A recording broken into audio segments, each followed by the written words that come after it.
Good afternoon आप सभी को। A very very good afternoon. Vijay बेटा खुश रहिए। सभी को वेरी वेरी गुड आफ्टरनून। क्या बात है, सुधांशु ने मुझे अपने नंबर बताया 172 इन केमिस्ट्री। बहुत बढ़िया, शानदार शानदार सुधांशु बेटा। आपसे उम्मीद थी। कल आपका पेपर था, मुझे उम्मीद है आपका पेपर सत्यजीत मोहंती बहुत अच्छे, परीक्षित साकिब बहुत अच्छा किया आप लोगों ने, अंकित मिश्रा 170, नमन 160, बहुत अच्छे, आप सब बहुत अच्छा कर रहे हैं। क्या बात है। आदित्य कुमार 152, अरे बहुत अच्छे यार। बस आप इसे मेंटेन रखें। इसे आप मेंटेन, वाशु गोयल ने लिखा है मेरे 180। क्या बात है वाशु बेटा, बहुत बढ़िया। कहां से रिजल्ट देखे? ओके, क्या बात है। आ जाएगा बेटा, जिनका भी नहीं है चिंता मत करें, आपको सोल्यूशन मिल गया होगा। बहुत अच्छा आप सब कर रहे हैं, मुझे उम्मीद है कल आपका पेपर रहा होगा।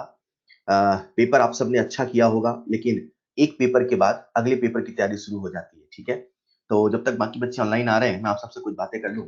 देखो बेटा, एक चीज तो पक्की है कि आप अगर पूरी ईमानदारी, पूरी मेहनत से पढ़ाई करते हैं तो उसका फल भी आपको दिखता है।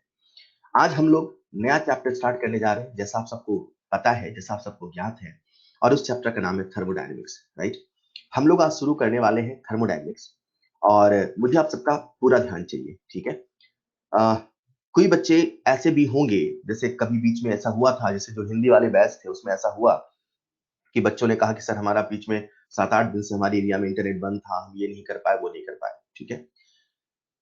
आज अगर आपका बेहतर है तो कल बेहतर होगा। आज अगर आपका बेहतर है तो कल बेहतर होगा। कल की चिंता छोड़ दो, चाहे बीता हुआ कल हो, चाहे आने वाला कल हो। आज पे ध्यान दो। कहने का मतलब है, आपने पहले चैप्टर कैसे किया, कितना किया, अब उसके बारे में सोचने का समय नहीं है। आज से आप सबको पूरी ताकत, पूरी एनर्जी, पूरा जोश लगा देना है अब नए चैप्टर पे, ठीक है। जैसा जैसा आपको होमवर्क देता रहे, वैसे वैसे आप होमवर्क सॉल्व करते रहे। बच्चों, जैसा कि आप सबको पता है कि मैं आपको जो होमवर्क दे रहा हूं, बस मैं आपसे इतनी ही रिक्वेस्ट कर रहा हूं, आप होमवर्क टाइमली कंप्लीट करते रहो। अगर आप होमवर्क टाइमली कंप्लीट करते रहो, आपको और कुछ सोचने की आवश्यकता नहीं है। हमारे एग्जाम में सक्सेस का बहुत सिंपल सा रूल है, एक ही चीज को एक ही जगह से 100 बार करो। लिमिटेड कंसेप्ट्स हैं, उन्हीं को पढ़ो, जितना बताया गया उतना ही पढ़ो। बहुत सारी चीजें सिलेबस के हिसाब से अपडेट हो सकती है। ऐसा भी हो सकता है कि बहुत कुछ आपको लास्ट ईयर पढ़ाया हो, इस साल नहीं बता रहे हैं। The thing is syllabus. Syllabus के हिसाब से हम लोग बहुत कुछ चेंज कर रहे हैं। तो जितना आपको हैंड आउट में, जितना आपको यहाँ पढ़ाया जा रहा, उतने ही चीजों के कंसेप्ट को आप बार बार रिपीट करें। और कुछ आपको नहीं सोचना है, आप जिस एग्जाम की तैयारी कर रहे हैं उसमें आप बहुत अच्छा करेंगे, राइट। तो बच्चों, आज हम शुरू करने जा रहे हैं थर्मोडायनेमिक्स, और मैं आपसे पूरा ध्यान इस चैप्टर में चाहता हूं। अगर आप सबने सॉल्यूशन कॉपी नहीं बनाई, अगर इक्का दुक्का ऐसा कोई भी बच्चा है, मुझे उम्मीद है आप सबने बना ली होगी, फिर भी हमेशा ही कुछ तो रहेंगे ही जो नहीं करेंगे। अब भी समय है, आज से आप सबके पास एक सॉल्यूशन कॉपी जरूर होनी चाहिए। मैं जो भी आपको होमवर्क दूं, मॉड्यूल के ईच एंड एवरी क्वेश्चन मुझे उस सॉल्यूशन कॉपी में चाहिए। मॉड्यूल के ईच एंड एवरी क्वेश्चन मुझे सॉल्यूशन कॉपी में चाहिए। चाहे आप कैसे भी करो, हमसे पूछ पूछ के करो, डिस्कस करके करो, लेकिन एक एक सवाल का सॉल्यूशन मुझे उस कॉपी में चाहिए। अगर किसी बच्चे ने नहीं बनाई है बेटा, अब आप सबके पास प्लीज होनी चाहिए, अभी भी देर नहीं हुआ है। मैं जानता हूं, एक बच्चा अगर मॉड्यूल के एक एक सवाल को लाइन से टिक करता है, लाइन से सॉल्व करता है, तो निश्चिंत रहो, उसे घबराने की आवश्यकता नहीं, उसे खुद सोचने की आवश्यकता नहीं, ठीक है। तो चलिए आज की क्लास हम स्टार्ट कर रहे हैं, और इसी थॉट के साथ कि आप सबके पास सॉल्यूशन कॉपी है, जिसमें मॉड्यूल का एक एक सवाल सॉल्व होना चाहिए, राइट। पॉइंट नंबर 2, हम लोग आज शुरू कर रहे हैं थर्मोडायनेमिक्स, ठीक है। तो आपको मैं होमवर्क दे रहा हूं, लेकिन शायद हो नहीं पाए। तो आपका सबसे पहला जो आज का होमवर्क रहेगा, वो रहेगा revise lecture 1 of hand out. बेटा, अगर आपको याद हो, आयोनिक के लिए हमने एक नया कंसेप्ट बनाया था, डेली शॉर्ट नोट्स का। इस चैप्टर में डेली शॉर्ट नोट्स की आवश्यकता नहीं पड़ेगी, जैसे मैं कह रहा हूं वैसे करते चलना। तो सबसे पहला आपका होमवर्क रहेगा रिवाइज लेक्चर 1 हैंड आउट। दूसरा रहेगा इलस्ट्रेशन 1 एंड 2, ठीक है। इलस्ट्रेशन 1 एंड 2 आपको सॉल्व करना है। और उसी के साथ अगर किसी बच्चे ने अभी भी पुराना कुछ पेंडिंग होमवर्क है, जो भी पेंडिंग होमवर्क है उसे आज की डेट में कंप्लीट कर लेना, क्योंकि कल से आपको थर्मोडायनेमिक्स में बहुत सारा होमवर्क मिलना स्टार्ट हो जाएगा। तो आज की डेट में आपके पास अगर कोई पेंडिंग होमवर्क है, उसे प्लीज कंप्लीट करें। सबसे पहले मॉड्यूल को करें, फिर रेस को करें, और फिर अगर आप कर सकते हैं तो एग्जाम्पलर को करें, यही हम आपसे बार बार कह रहे हैं, बस इतना ही आपको करना है। एनसीईआरटी एग्जाम्पलर, जब जहां बोला जाए एनसीईआरटी पढ़ने के लिए पढ़ें, जहां नहीं बोला जाए नहीं पढ़ें। केमिकल इक्विलिब्रियम के लिए मैंने आपसे कहा एनसीईआरटी पढ़ ले, आयनिक में नहीं कहा, नहीं आवश्यकता है, राइट। अगर कोई बच्चा पढ़ना चाहता है तो ऑब्वियसली पढ़ सकता है, मनाही नहीं है, लेकिन जहां मैं कहूं उसे तो कंपलसरी करना है। क्लियर? तो चलिए शुरू करते हैं हमारी आज की क्लास। मुझे आप सबका ध्यान चाहिए। आज थर्मोडायनेमिक्स की पहली क्लास है, और जैसा कि आप सभी जानते हैं, जब कोई नया चैप्टर शुरू होता है तो उसमें बहुत सारे शुरुआत में नए नए टर्म्स होते हैं, नए नए टर्मिनोलॉजी होते हैं, और फिर उन्हीं टर्मिनोलॉजी का हम लोग आगे चल के वाक्यों में प्रयोग, मतलब उन्हीं शब्दों का सवालों में प्रयोग करते हैं। वही सब तो होते हैं। अगर आपने उन टर्म्स के मतलब को समझ लिया है तो उनसे आने वाले कंसेप्ट, उनसे आने वाले सवाल बहुत आसानी से बन जाते हैं। So what you have to do, जो आज की क्लास है बेसिकली टर्मिनोलॉजी है। जो थर्मोडायनेमिक्स की स्टार्टिंग क्लास है उसमें नए नए शब्द हैं, पर उनमें भी छुपे छुपे कंसेप्ट हैं। तो आज की क्लास थोड़ा सा थ्योरेटिकल होने वाली है। आप सब बहुत ध्यान से सुनिएगा, लेकिन सुनिएगा लॉजिकल तरीके से। ऐसा नहीं बस रट्टा मार चल रहा है, ऐसा नहीं, लॉजिकल तरीके से सुनना है। और जैसे ही नेक्स्ट क्लास हम आएंगे, वैसे चैप्टर बहुत मजेदार है, बहुत शानदार है। तो चलिए शुरू करते हैं हमारा आज का थर्मोडायनेमिक्स। बच्चों, थर्मोडायनेमिक्स, जैसा कि आप सभी जानते हैं, हमारी केमिस्ट्री में 3 सवाल थे। आपका पूरा ध्यान चाहिए बेटा, पूरा ध्यान चाहिए। जब मैं पूछूं तभी जवाब देंगे, ठीक है? हमारी केमिस्ट्री के 3 सवाल थे। उनमें सबसे पहला सवाल था, आखिर कुछ क्यों होता है? क्यों कोई रिएक्शन होती है? क्यों रिएक्टेंट से प्रोडक्ट बनता है? क्यों क्यों एक रिएक्शन होती है? क्यों का जवाब हमें दिया थर्मोडायनेमिक्स ने। थर्मोडायनेमिक्स का जो सबसे बड़ा एप्लीकेशन है वो यही है कि what is the reason behind spontaneity of a reaction, इसको समझा दिया, और उसने बहुत आसान शब्दों में समझाया। और आप देखिएगा, जब हम इस चैप्टर को पढ़ेंगे तो हमारा एम भी वही होगा, हम उस चीज को खोज पाए, उस चीज को समझ पाए, आखिर कोई रिएक्शन क्यों होती है, क्यों कोई रिएक्शन होती है। हाँ, मैंने जाने अनजाने में आपको पहले ही बता दिया था, हर चीज के होने के पीछे की वजह स्टेबिलिटी होती है। स्टेबिलिटी के कई रास्ते हो सकते हैं। कभी रास्ता एनर्जी का होता है, तो कभी रास्ता इक्विलिब्रियम का होता है, तो कभी किसी दूसरी चीज का रास्ता होता है, लेकिन हर चीज स्टेबल ही होना चाहती है। थर्मोडायनेमिक्स ने दुनिया के हर फिनोमिनन को, हर कंसेप्ट को देखने का एक नजरिया है, और वो नजरिया है एनर्जी का। थर्मोडायनेमिक्स कहता है किसी के पीछे होने या न होने की वजह, या जो जैसा हो रहा है या जो जैसा नहीं हो रहा है, उसकी वजह एनर्जी है। थर्मोडायनेमिक्स ने हर चीज को एक ही नजरिए से देखा, और वो नजरिया था एनर्जी का। हर चीज के होने के पीछे की वजह एनर्जी, हर चीज के होने के, हर चीज के न होने की वजह एनर्जी, मतलब सब कुछ का एक्सप्लेनेशन जो थर्मोडायनेमिक्स देता है वो देता है एनर्जी। थर्मोडायनेमिक्स अपने आप में एक बहुत बड़ा टॉपिक है। इतना बड़ा टॉपिक है कि आपको बता दूं मैं कि पूरी इंजीनियरिंग इसमें लग जाती है। कहते हैं, एक फैक्ट बता रहा हूं बताने के लिए कि थर्मोडायनेमिक्स कितना बड़ा है। कहते हैं mechanical engineering is the mother of engineering, मतलब ME mother of the engineering. Mechanical engineering is the mother of engineering, और कहते हैं मैकेनिकल इंजीनियरिंग की मदर है थर्मोडायनेमिक्स। आप समझ सकते हो थर्मोडायनेमिक्स कितना बड़ा है। मैं आपको थर्मोडायनेमिक्स के वास्टनेस का अंदाजा दे रहा हूं, कितना बड़ा थर्मोडायनेमिक्स है। बच्चों, आप सब बहुत लकी हैं, हम उस पूरे थर्मोडायनेमिक्स की बात नहीं कर रहे हैं। हम इस चैप्टर में, हम हमारे सिलेबस में थर्मोडायनेमिक्स नहीं पढ़ते, हम लोग पढ़ते हैं केमिकल थर्मोडायनेमिक्स। थर्मोडायनेमिक्स बहुत बड़ा टॉपिक है, और शायद उसे पढ़ पाना इन लेक्चर्स के माध्यम से नहीं पॉसिबल। लेकिन हम हमारा जो सिलेबस पढ़ रहे हैं, that is chemical thermodynamics, that is thermodynamics in chemical reactions, हम उसको पढ़ रहे हैं। हम क्या पढ़ रहे हैं ये सोचना जरूरी है, तब आप समझ पाओगे हम इतनी ही चीजों की बातें क्यों करते हैं। थर्मोडायनेमिक्स बहुत बड़ा हो सकता है, उसके टर्म्स, उसके शब्द बहुत वास्टनेस है, लेकिन जब हम हमारे केसेस में आते हैं ना, तो वो चीजें सिकुड़ के छोटी हो जाती हैं। we are going to discuss chemical thermodynamics, right? तो केमिकल थर्मोडायनेमिक्स हम लोग पढ़ने वाले हैं, जो हमें बताएगा किसी भी चीज के होने न होने की पीछे की वजह with the help of energy. Thermodynamics बहुत शानदार है। उसने कुछ ऐसी चीजों का जवाब दिया जो शायद लोगों के लिए सोच पाना नामुमकिन था। उसने हमें बताया आखिर कुछ क्यों होता है। थर्मोडायनेमिक्स ने थर्मोडायनेमिकल लॉज के बारे में बातें की। थर्मोडायनेमिक्स ने हमें हर चीज के होने के पीछे वजह एनर्जी से समझाया।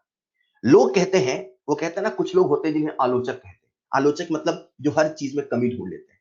तो अकॉर्डिंग टू देम, हाँ, थर्मोडायनेमिक्स बहुत अच्छा है। हाँ, थर्मोडायनेमिक्स हमें बहुत कुछ सिखाता है, लेकिन हाँ, थर्मोडायनेमिक्स की एक लिमिटेशन है, वो ये है कि थर्मोडायनेमिक्स है केवल मैक्रोस्कोपिक चीजों से डील करता है, माइक्रोस्कोपिक से डील नहीं करता। मतलब जो भी माइक्रो चीजें हैं, जो बहुत छोटी चीजें हैं, अगर आप उनको समझाने की कोशिश करोगे तो शायद थर्मोडायनेमिक्स की हेल्प से, थर्मोडायनेमिकल लॉज की हेल्प से नहीं समझा पाओगे। सरल सी बात है यार, माइक्रो से मैक्रो बना है, माइक्रो से मैक्रो बना है, बहुत छोटी छोटी चीजें जुड़की ही तो बहुत बड़ा बना है। हाँ, ये बात अलग है कि थर्मो केवल बड़ी चीज को समझा सकता है, थर्मो केवल मैक्रोस्कोपिक चीजों को समझा सकता है, माइक्रो को समझा नहीं सकता। हम ये क्यों सोचे कि वो ये समझा नहीं सकता, हम ये क्यों ना सोचे वो क्या क्या समझा सकता है, हम क्यों उसकी लिमिटेशंस पे ध्यान दें। हाँ, ये लिमिटेशन है, thermodynamic can not deal with macroscopic models, उसके लॉज ऐसे हैं, उसकी बातें ऐसी हैं, उसके कंसेप्ट ऐसे हैं। लेकिन इस बात में भी कोई दो राय नहीं कि माइक्रो से ही मैक्रो बनता है, and we are able to deal with the macroscopic things with the help of thermodynamics. कुछ लोग कहते हैं थर्मोडायनेमिक्स बहुत बताता है, केमिस्ट्री के पहले सवाल का जवाब देता आखिर कुछ क्यों होता है, तो वो लोग ये भी कहते हैं कि थर्मोडायनेमिक्स बहुत कुछ कहता है लेकिन रेट ऑफ रिएक्शन को नहीं बताता। अरे तो रेट ऑफ रिएक्शन को केमिकल काइनेटिक्स बताता है ना भाई, जो बताता है वो सीखो, जो नहीं बताता उसके पीछे क्यों परेशान हो रहे हैं। खैर, बस पार्ट ऑफ थ्योरी में मैंने आपको समझा दिया कि थर्मोडायनेमिक्स के लिमिटेशंस क्या है, थर्मोडायनेमिक्स कहां कहां जवाब नहीं दे पाता। जब हम थर्मोडायनेमिक्स पढ़ना शुरू करते हैं तो जैसा कि मैंने कहा, थर्मोडायनेमिक्स का जो शुरुआती हिस्सा है वो है टर्मिनोलॉजी का। उस टर्म्स में अगर मैं किसी बच्चे से कहूं बेटा यूनिवर्स क्या है, तो शायद यूनिवर्स सुन के आपके जहन में दुनिया भर की कॉम्प्लेक्स चीजें आ जाए, इतना बड़ा ब्रह्मांड है उसे सोच पाना शायद बहुत मुश्किल हो। लेकिन थर्मोडायनेमिक्स कहता है ब्रह्मांड बहुत छोटा है। उसने कहा ये जो यूनिवर्स है ये दो ही चीजों से मिलकर बना है, एक सिस्टम होता है और दूसरा सराउंडिंग होता है।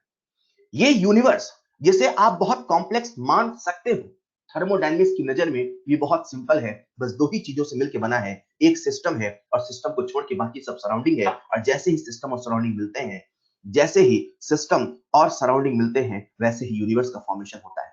आपके लिए कॉम्प्लेक्स हो सकता है, आपके लिए यूनिवर्स बहुत बड़ा हो सकता है, लेकिन थर्मोडायनेमिक्स जिसकी नजर एनर्जी की है, उसने कहा पूरे ब्रह्मांड को मैं दो हिस्सों में बांट देता हूं, एक सिस्टम है, दूसरा सराउंडिंग है। जब आप किसी चीज को पढ़ते हो, जब आप किसी चीज को स्टडी करते हो, किसी भी चीज को, आप किस चीज को पढ़ना चाहते हो, आप अपने सामने रखे कंप्यूटर को पढ़ना चाहते हो, आप अपने सिलेक्शन को स्टडी करना चाहते हो, आप किसी भी चीज को स्टडी करना चाहते हो, तो थर्मोडायनेमिक्स कहता है जो पार्ट, जो हिस्सा इस पूरे ब्रह्मांड में से अंडर ऑब्जर्वेशन है, अंडर एनालिसिस है, जिसे आप इन्वेस्टिगेट कर रहे हैं, जिसे आप समझने की कोशिश कर रहे हैं, मात्र वो सिस्टम है और सिस्टम के अलावा बाकी सब कुछ सराउंडिंग है। सिस्टम के अलावा बाकी सब कुछ सराउंडिंग है। मींस ये जो इतना बड़ा ब्रह्मांड है वो थर्मो की नजर में दो चीजों से डिवाइड कर दिया, बोले भैया एक सिस्टम है जिसको आप पढ़ रहे हो और जिसको नहीं पढ़ रहे हो वो सब सराउंडिंग है।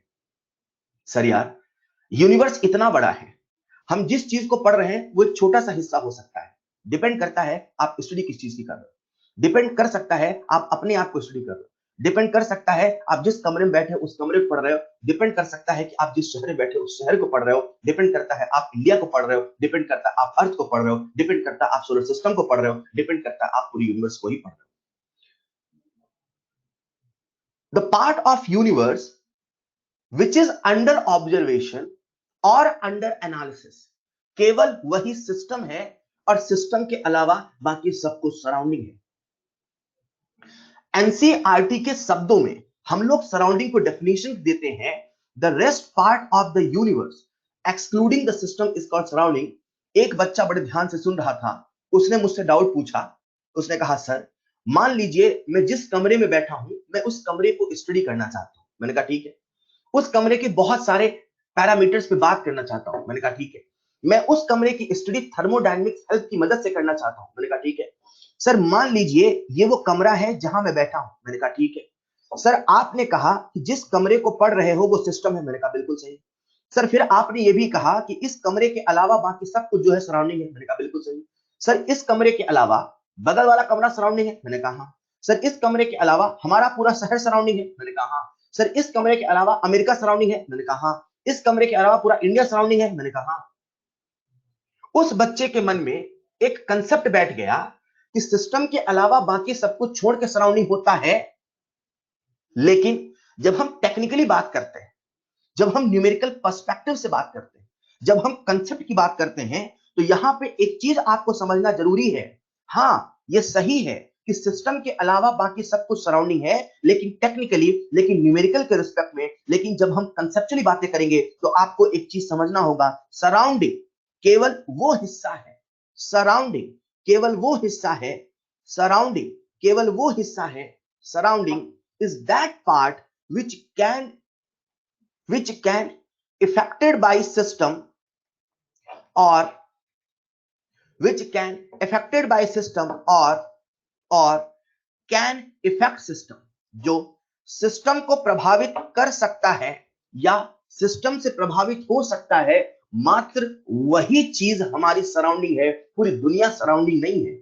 मतलब जब मैं कहता हूं सिस्टम प्लस सराउंडिंग से मिलकर यूनिवर्स बना है, तो बच्चे के जहन में बैठ जाता है हमारे कमरे के अलावा चांद तारों तक सब सराउंडिंग है। नहीं, ऐसा नहीं है। सराउंडिंग मात्र वही है, सराउंडिंग मात्र वही है जो सिस्टम को प्रभावित कर सकता है या सिस्टम के द्वारा प्रभावित हो सकता है। मतलब आप जिस कमरे में बैठ के स्टडी कर रहे हो, यह आपका कमरा है, तो कमरे के बगल वाला कमरा सराउंडिंग है, उसके बगल के बगल वाला कमरा सराउंडिंग है। ये जो सराउंडिंग की रेंज है, ये वहां तक है जहां तक आपके कमरे का प्रभाव जा सकता है। मतलब अगर आप अपने कमरे में बैठ के चिल्लाओ, खूब जोर जोर से चिल्लाओ, और अगले 5 कमरे तक आपकी आवाज चली गई, तो 5 कमरे तक ही आपका सराउंडिंग है, वो पूरा का पूरा शहर सराउंडिंग नहीं है। इसे ऐसे समझते हैं, अगर इस डेफिनेशन से, अगर इस एनसीईआरटी की डेफिनेशन से, ये है, ये दिमाग में रखना है, अगर इस एनसीईआरटी की डेफिनेशन से सिस्टम को छोड़ के बाकी सब कुछ सराउंडिंग होता, मान लीजिए आप जिस कमरे में बैठे हो हम उसका स्टडी कर रहे हैं, और हम आप पढ़ते हो नहीं पढ़ते हो का स्टडी कर रहे हैं, तो मैंने कहा सिस्टम के अलावा बाकी सब कुछ सराउंडिंग है। मान लेते हैं यहाँ पे यूएसए, यहाँ पे अमेरिका है, मैं कहूं अमेरिका के बच्चे पढ़ रहे हैं नहीं पढ़ रहे हैं से फर्क पड़ता है आप पढ़ोगे नहीं पढ़ोगे, ये कैसी बातें हैं सर, ये तो बकवास है। अमेरिका के बच्चे पढ़ रहे हैं नहीं पढ़ रहे हैं से हमारा क्या रिलेशन, हम पढ़ रहे हैं कि नहीं पढ़ रहे। मतलब अगर आप ये कहते हो कि सराउंडिंग वो सब कुछ है जो सिस्टम के अलावा है, तो यूएसए भी तो हमारा सराउंडिंग है। अब यूएसए का इफेक्ट क्या हम पे हो रहा, सर वहां के बच्चे नहीं पढ़ रहे इसलिए मेरा पढ़ने का मन नहीं कर रहा, नहीं ऐसा तो नहीं है ना। या सर वहां के बच्चे पढ़ रहे थे मैं खूब पढ़ रहा हूं, नहीं ऐसा तो नहीं है ना। Means technically speaking, conceptually speaking, surrounding is not everything. सूरज चांद तारों तक सराउंडिंग नहीं हो सकता अगर आप स्टडी कर रहे हो अपनी पढ़ाई का। मेरी बात अभी खत्म नहीं हुई। टेक्निकली स्पीकिंग सराउंडिंग वो होता है, सराउंडिंग वो होता है which can affected by system और कैन इफेक्ट सिस्टम। हाँ, अगर ऐसा होता कि आपके कमरे का जो इंटरनेट कनेक्शन है वो यूएसए से कंट्रोल होता, तो हाँ, अब यूएसए आपका सराउंडिंग होता। क्या पता वहां कुछ ऐसा हुआ कि इंटरनेट गड़बड़ हो गया, तो वहां के इंटरनेट गड़बड़ होने से आपके कमरे में गड़बड़ हो गई, आपके कमरे में गड़बड़ हो गई, आपकी पढ़ाई इफेक्टेड हो गई। मतलब किस चीज की स्टडी कर रहे हो उसके हिसाब से सराउंडिंग की रेंज बढ़ती जाएगी।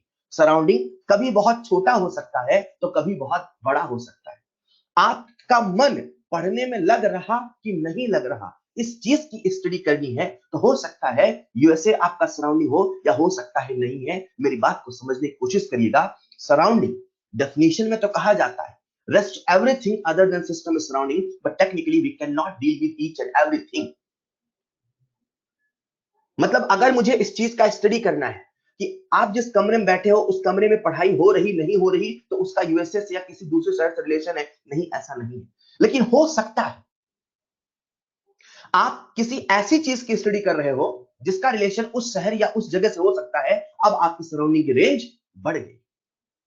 सराउंडिंग बड़ा भी हो सकता है, सराउंडिंग छोटा भी हो सकता है, डिपेंड करता है आप किस चीज की स्टडी कर रहे हो। लेकिन जब कभी आपसे पूछे कि सर सराउंडिंग क्या है, तो आपको याद रखना है एनसीईआरटी के शब्दों में साफ साफ लिखा है the rest part of the universe excluding the system is called surrounding. और इन्हीं दोनों से मिलकर बनता है यूनिवर्स। ये जो इतना बड़ा ब्रह्मांड है, थर्मोडायनेमिक्स नजर में बहुत छोटा है, बोले सिस्टम है सराउंडिंग है, यही ब्रह्मांड है। मतलब आप ये भी समझ सकते हो कि कभी कभी हमारा यूनिवर्स छोटा हो सकता है, कभी कभी बड़ा हो सकता है, डिपेंड आप किसे पढ़ रहे हो, डिपेंड आप किस चीज का एनालिसिस कर रहे हो। एग्जैक्टली ऐसी बेटा। अब हमने कहा सिस्टम होता है, सराउंडिंग होता है। जिस चीज की स्टडी कर रहे हैं वो सिस्टम है। सर हम कैसे पता करें इतने ब्रह्मांड में सिस्टम कौन है, इतने ब्रह्मांड में सराउंडिंग कौन है? सिस्टम और सराउंडिंग को एक वॉल से सेपरेट किया जाता है। सिस्टम और सराउंडिंग को एक वॉल से, एक बाउंड्री से सेपरेट किया जाता है, जिससे सिस्टम और सराउंडिंग अलग हो जाता है। मतलब ये जो मैंने ऐसे सर्कल बनाया, ये जो मैं लाइन बना रहा हूं, ये एक बाउंड्री है। अगर मैं ये बाउंड्री नहीं बनाता बच्चों, तो शायद आप नहीं पहचान पाते सिस्टम कहां है। सिस्टम को सराउंडिंग से अलग करने के लिए हम लोग बाउंड्रीज का इस्तेमाल करते हैं। ये जो बाउंड्रीज हैं, ये काल्पनिक हो सकती हैं, ये हाइपोथेटिकल हो सकती हैं, ये रियल हो सकती है। बाउंड्री ही वो चीज होती है जो सिस्टम और सराउंडिंग को डिफरेंशिएट करता है। डिफरेंशिएशन करना इसलिए जरूरी है ताकि आप प्रॉपर स्टडी कर पाओ। इमेजिन करो, आप जिस कमरे में बैठे हो वहां दीवार नहीं होती। इमेजिन करो, आप जिस कमरे में बैठे हो वहां दीवार नहीं होती और आपको अपने मन में कमरा एज्यूम करना होता, आपको चार दीवारी एज्यूम करनी होती, तो शायद उस सिस्टम को पढ़ना मुश्किल होता। बिना बाउंड्री के आप सिस्टम को आइडेंटिफाई नहीं कर सकते। तो ऐसी चीज जो सिस्टम और सराउंडिंग को सेपरेट करती है, डिफरेंशिएट करती है, वो बाउंड्री है। अब जो डिफरेंशिएट करने वाली चीज है वो इमेजिनरी हो सकती है, वो रियल हो सकती है। रियल है तो रिजिड हो सकती है, नॉन रिजिड हो सकती है, कंडक्टिंग हो सकती है, नॉन कंडक्टिंग हो सकती है। बाउंड्री कुछ भी हो सकता है, बस सिस्टम और सराउंडिंग को अलग करने वाली एक दीवार है, एक सीमा रेखा है, एक बाउंड्री है। मतलब आप जिस कमरे में बैठे हो उस कमरे की दीवार ईंटों की हो सकती है, उस कमरे की दीवार लोहे की कंडक्टिंग हो सकती है, उस कमरे की दीवार गुब्बारे जैसी फ्लेक्सिबल हो सकती है, उस कमरे की दीवार नॉन कंडक्टिंग हो सकती है। हो सकता है दीवार ही ना हो, आपको कल्पनाओं से मानना पड़ा ये मेरी चार दीवारी है, इसके बाहर मुझे नहीं देखना है।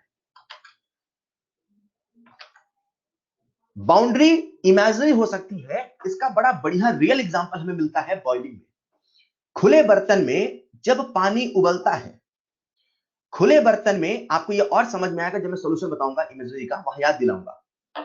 खुले बर्तन में जब पानी उबलता है तो ये है पानी उबल रहा है, खुला हुआ है, मतलब ऊपर एटमॉस्फेरिक प्रेशर है। एटमॉस्फेरिक प्रेशर मतलब एटमॉस्फेयर का प्रेशर है।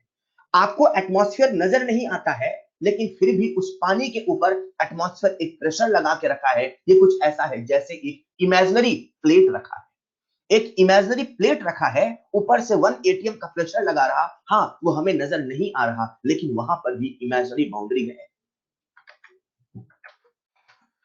सिस्टम और सराउंडिंग को डिफरेंशिएट करता है बाउंड्री। बाउंड्री कई प्रकार का हो सकता है और ये बाउंड्री ही वो होता है जो इस चीज को डिसाइड करता है कि सिस्टम और सराउंडिंग से एनर्जी का एक्सचेंज कैसे हुआ।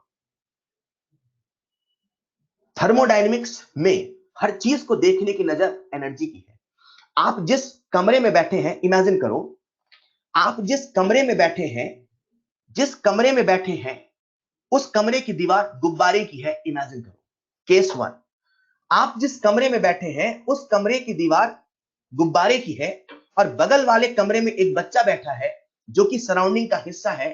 उसने आपको इफेक्ट करना है, उसने आपको परेशान करना है। उस गुब्बारे की दीवार में एक स्विच होता है, आप इफेक्ट हो जाते हैं। लेकिन मान लीजिए वहीं पे दीवार ऐसी होती, रिजिड होती, रिजिड होती, ईंटों की बनी होती, पत्थर की बनी होती। अब वो बच्चा चाहे आपको ठक ठक करके परेशान करना चाहे, नहीं कर सकता है। इमेजिन करिए वही दीवार आयरन की बनी होती, लोहे की बनी होती। उस बच्चे को जो कि सराउंडिंग का हिस्सा है, आपको डिस्टर्ब करना है, वो वहां पे गैस जला देता, उसे गर्म करता, आप लोहे को टच करते, आप इफेक्टेड हो जाते। सिस्टम सराउंडिंग से कैसे इफेक्टेड होता है, सिस्टम सराउंडिंग से कैसे इफेक्टेड होता है, ये बाउंड्री, ये वॉल डिसाइड करता है। इसीलिए वॉल को समझना बहुत आवश्यक है, क्योंकि जो एनर्जी का ट्रांसफर होता है वो बाउंड्री के थ्रू ही होता है। मतलब अगर वॉल को नहीं, बाउंड्री को नहीं समझा तो एनर्जी कैसे आई गई इसको नहीं समझोगे। सिस्टम का स्टडी किया जाता है, पर सिस्टम बिना सराउंडिंग के नहीं होता है। सराउंडिंग ही वो होता है जो कभी कभी सिस्टम को एनर्जी देता है, तो कभी कभी एनर्जी लेता है, तो कभी कुछ नहीं करता है। सराउंडिंग ने सिस्टम पे क्या प्रभाव डाला है, उसी से आप समझ पाओगे कि सिस्टम में क्या कैसे होगा। अगर मुझे समझना है, एक कमरे में बच्चा बैठा, पढ़ रहा है कि नहीं पढ़ रहा है, तो मैं केवल कमरे को नहीं देख सकता, मैं केवल उस बच्चे को नहीं देख सकता, मुझे यह भी देखना पड़ेगा कहीं सराउंडिंग में कुछ ऐसा तो नहीं जो सिस्टम को डिस्टर्ब कर रहा है, कहीं ऐसा तो नहीं बगल वाले कमरे में गाना चल रहा है और वो बच्चा डिस्टर्ब हो रहा। अरे मुझे सराउंडिंग को भी ध्यान रखना पड़ेगा, बिना सराउंडिंग के सिस्टम की स्टडी नहीं कर पाएंगे। हाँ, ये बात अलग है कि सराउंडिंग बहुत बड़ा है, और जब सराउंडिंग बहुत बड़ा है, reason to reason, case to case vary कर रहा है, तो सराउंडिंग को पढ़ना आसान नहीं, पर सिस्टम को पढ़ना आसान है बच्चों। इसीलिए जब हम थर्मोडायनेमिक्स यानी कि केमिकल थर्मोडायनेमिक्स पढ़ते हैं, तो हम सिस्टम की ही स्टडी करते हैं। सिस्टम को पढ़ पाना आसान है, सिस्टम को समझ पाना आसान है। सराउंडिंग जिसके बहुत सारे केसेस हो सकते हैं, उसे पढ़ पाना समझ पाना मुश्किल, लेकिन बिना बाउंड्री के सिस्टम को समझ पाना भी मुश्किल। तो बाउंड्री ही उतना ही इंपॉर्टेंट है जितना कि आप सिस्टम और सराउंडिंग को समझते हैं। क्लियर? ठीक है, अभी हम पढ़ रहे हैं टर्मिनोलॉजी। सिस्टम होता है, सराउंडिंग होता है, दोनों को सेपरेट करने वाला बाउंड्री होता है। बाउंड्री कुछ भी हो सकता है, लेकिन बिना बाउंड्री के सिस्टम नहीं होता है। बाउंड्री ही वो होता है जो सिस्टम से एनर्जी के एक्सचेंज को एक्सप्लेन करता है, क्योंकि जब तक ये नहीं समझोगे, तब तक ये नहीं समझोगे सिस्टम एनर्जी आई कैसे, सिस्टम से एनर्जी गए कैसे, क्योंकि एनर्जी आने और जाने के लिए बाउंड्री के थ्रू होकर गुजरना होगा। जब भी हम इस चीज को समझ लेते हैं कि हमें तो केमिकल थर्मोडायनेमिक्स में सिस्टम ही पढ़ना है, क्योंकि सराउंडिंग को पढ़ पाना आसान नहीं है, तो अब हमें समझना पड़ेगा कि भैया सिस्टम होता कैसा कैसा है। सिस्टम जिसे हम पढ़ेंगे, जो हमारा पॉइंट ऑफ फोकस होगा केमिकल थर्मोडायनेमिक्स में, हम सिस्टम की बात ही करेंगे, तो आपको ये समझना जरूरी होगा बच्चों कि जो सिस्टम होता है उसे हमने 3 तरीके से क्लासिफाई किया है। या तो वो ओपन होगा, या तो वो क्लोज्ड होगा, या तो वो आइसोलेटेड होगा। सर ये होगा क्या? जैसा कि नाम बता रहा है, ओपन सिस्टम है। ओपन सिस्टम का मतलब एक ऐसा सिस्टम है जिसमें मैटर और एनर्जी दोनों का एक्सचेंज हो सकता है। सर यार, ओपन सिस्टम में तो न जाने कितनी चीजों का एक्सचेंज हो सकता है। बेटा, न जाने कितनी चीजें हम नहीं पढ़ रहे हैं, हम लोग पढ़ रहे हैं थर्मोडायनेमिक्स, और थर्मोडायनेमिक्स में हर चीज के होने न होने, हर चीज की नजर केवल एनर्जी की है। हमारा फोकस केवल एनर्जी है। मैटर भी अपने आप में एनर्जी होता है। E बराबर mc स्क्वायर से हम सबको ये पता चलता है कि मैटर भी एनर्जी है। अगर मैटर आएगा जाएगा तो एनर्जी बदलेगी। मैटर के अलावा एनर्जी फ्लो होती है, एनर्जी ट्रांसफर होती है, इसीलिए हमने सिस्टम को क्लासिफाई एनर्जी के बेसिस पे किया। कहीं ना कहीं मैं ऐसा कह दूं, मैटर एनर्जी दोनों एनर्जी ही है। जब हम सिस्टम को पढ़ते हैं तो सिस्टम को कई तरीके से क्लासिफाई करते हैं। उसमें सबसे पहला सिस्टम ओपन सिस्टम है, जिसमें मैटर का एक्सचेंज हो सकता है और एनर्जी का भी एक्सचेंज हो सकता है। मान लीजिए आप किसी बर्तन में मैगी को पका रहे हैं, मैगी खुले बर्तन में पक रही है, तो खुले बर्तन से चीजें बाहर चली जाएंगी या ऊपर से इधर आ जाएंगी। मान लीजिए आप स्टडी कर रहे हैं कि आखिर मैगी 2 मिनट में क्यों नहीं पकती। आप सबको पता है 2 मिनट मैगी नूडल्स कभी 2 मिनट में नहीं पकती। हम इसी चीज को समझना चाहते हैं, आखिर मैगी 2 मिनट में क्यों नहीं पकती। अगर हमें मैगी 2 मिनट में क्यों नहीं पकती को समझना है, तो हम जिस चीज को स्टडी कर रहे हैं, सिस्टम को आइडेंटिफाई करना है। फिर यह भी समझना पड़ेगा सिस्टम हमारा है कैसा। सिस्टम कहीं ओपन तो नहीं, कहीं ऐसा तो नहीं मैगी इसलिए नहीं पकती कि जैसे ही मैगी पकाने चलते हैं वैसे बगल वाले कमरे से बच्चा आके मैगी खा लेता है। कहीं ऐसा तो नहीं है कि उसमें हम जिस कंटेनर में उसको रखे हैं, उस कंटेनर के थ्रू एनर्जी जाती ही नहीं अंदर।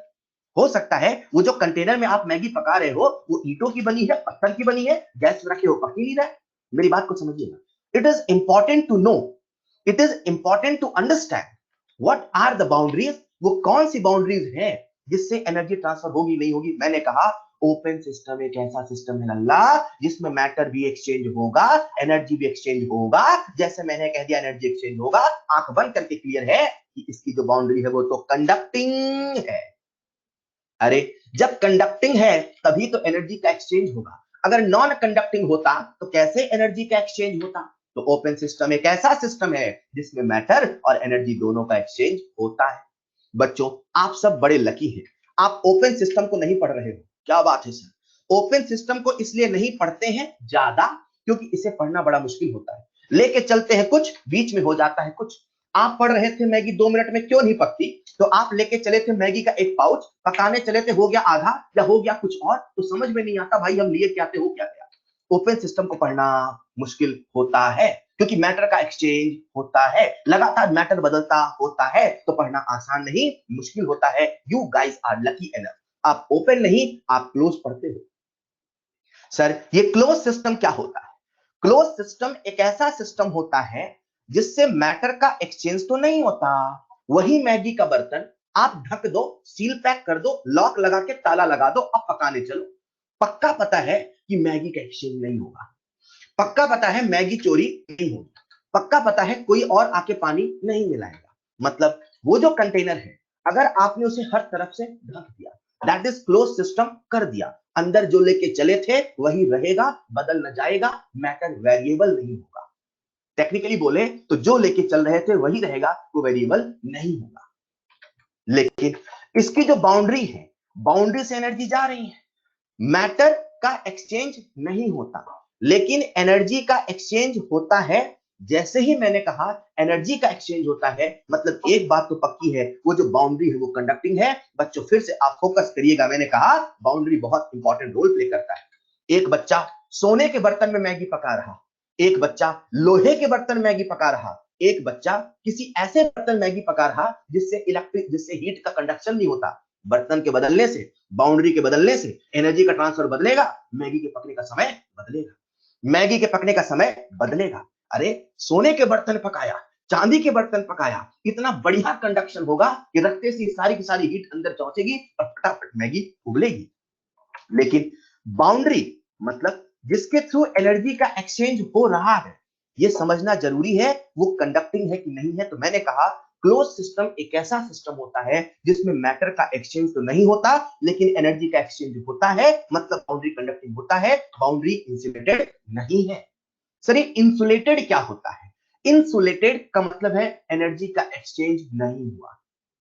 जब एनर्जी का एक्सचेंज नहीं हुआ, मैटर का भी एक्सचेंज नहीं हुआ, उस सिस्टम को कहते हैं आइसोलेटेड सिस्टम। आइसोलेटेड सिस्टम ऐसा है जिसमें ना तो मैटर का एक्सचेंज हुआ, जिसमें ना तो एनर्जी का एक्सचेंज हुआ, इस प्रकार के सिस्टम को कहते हैं आइसोलेटेड।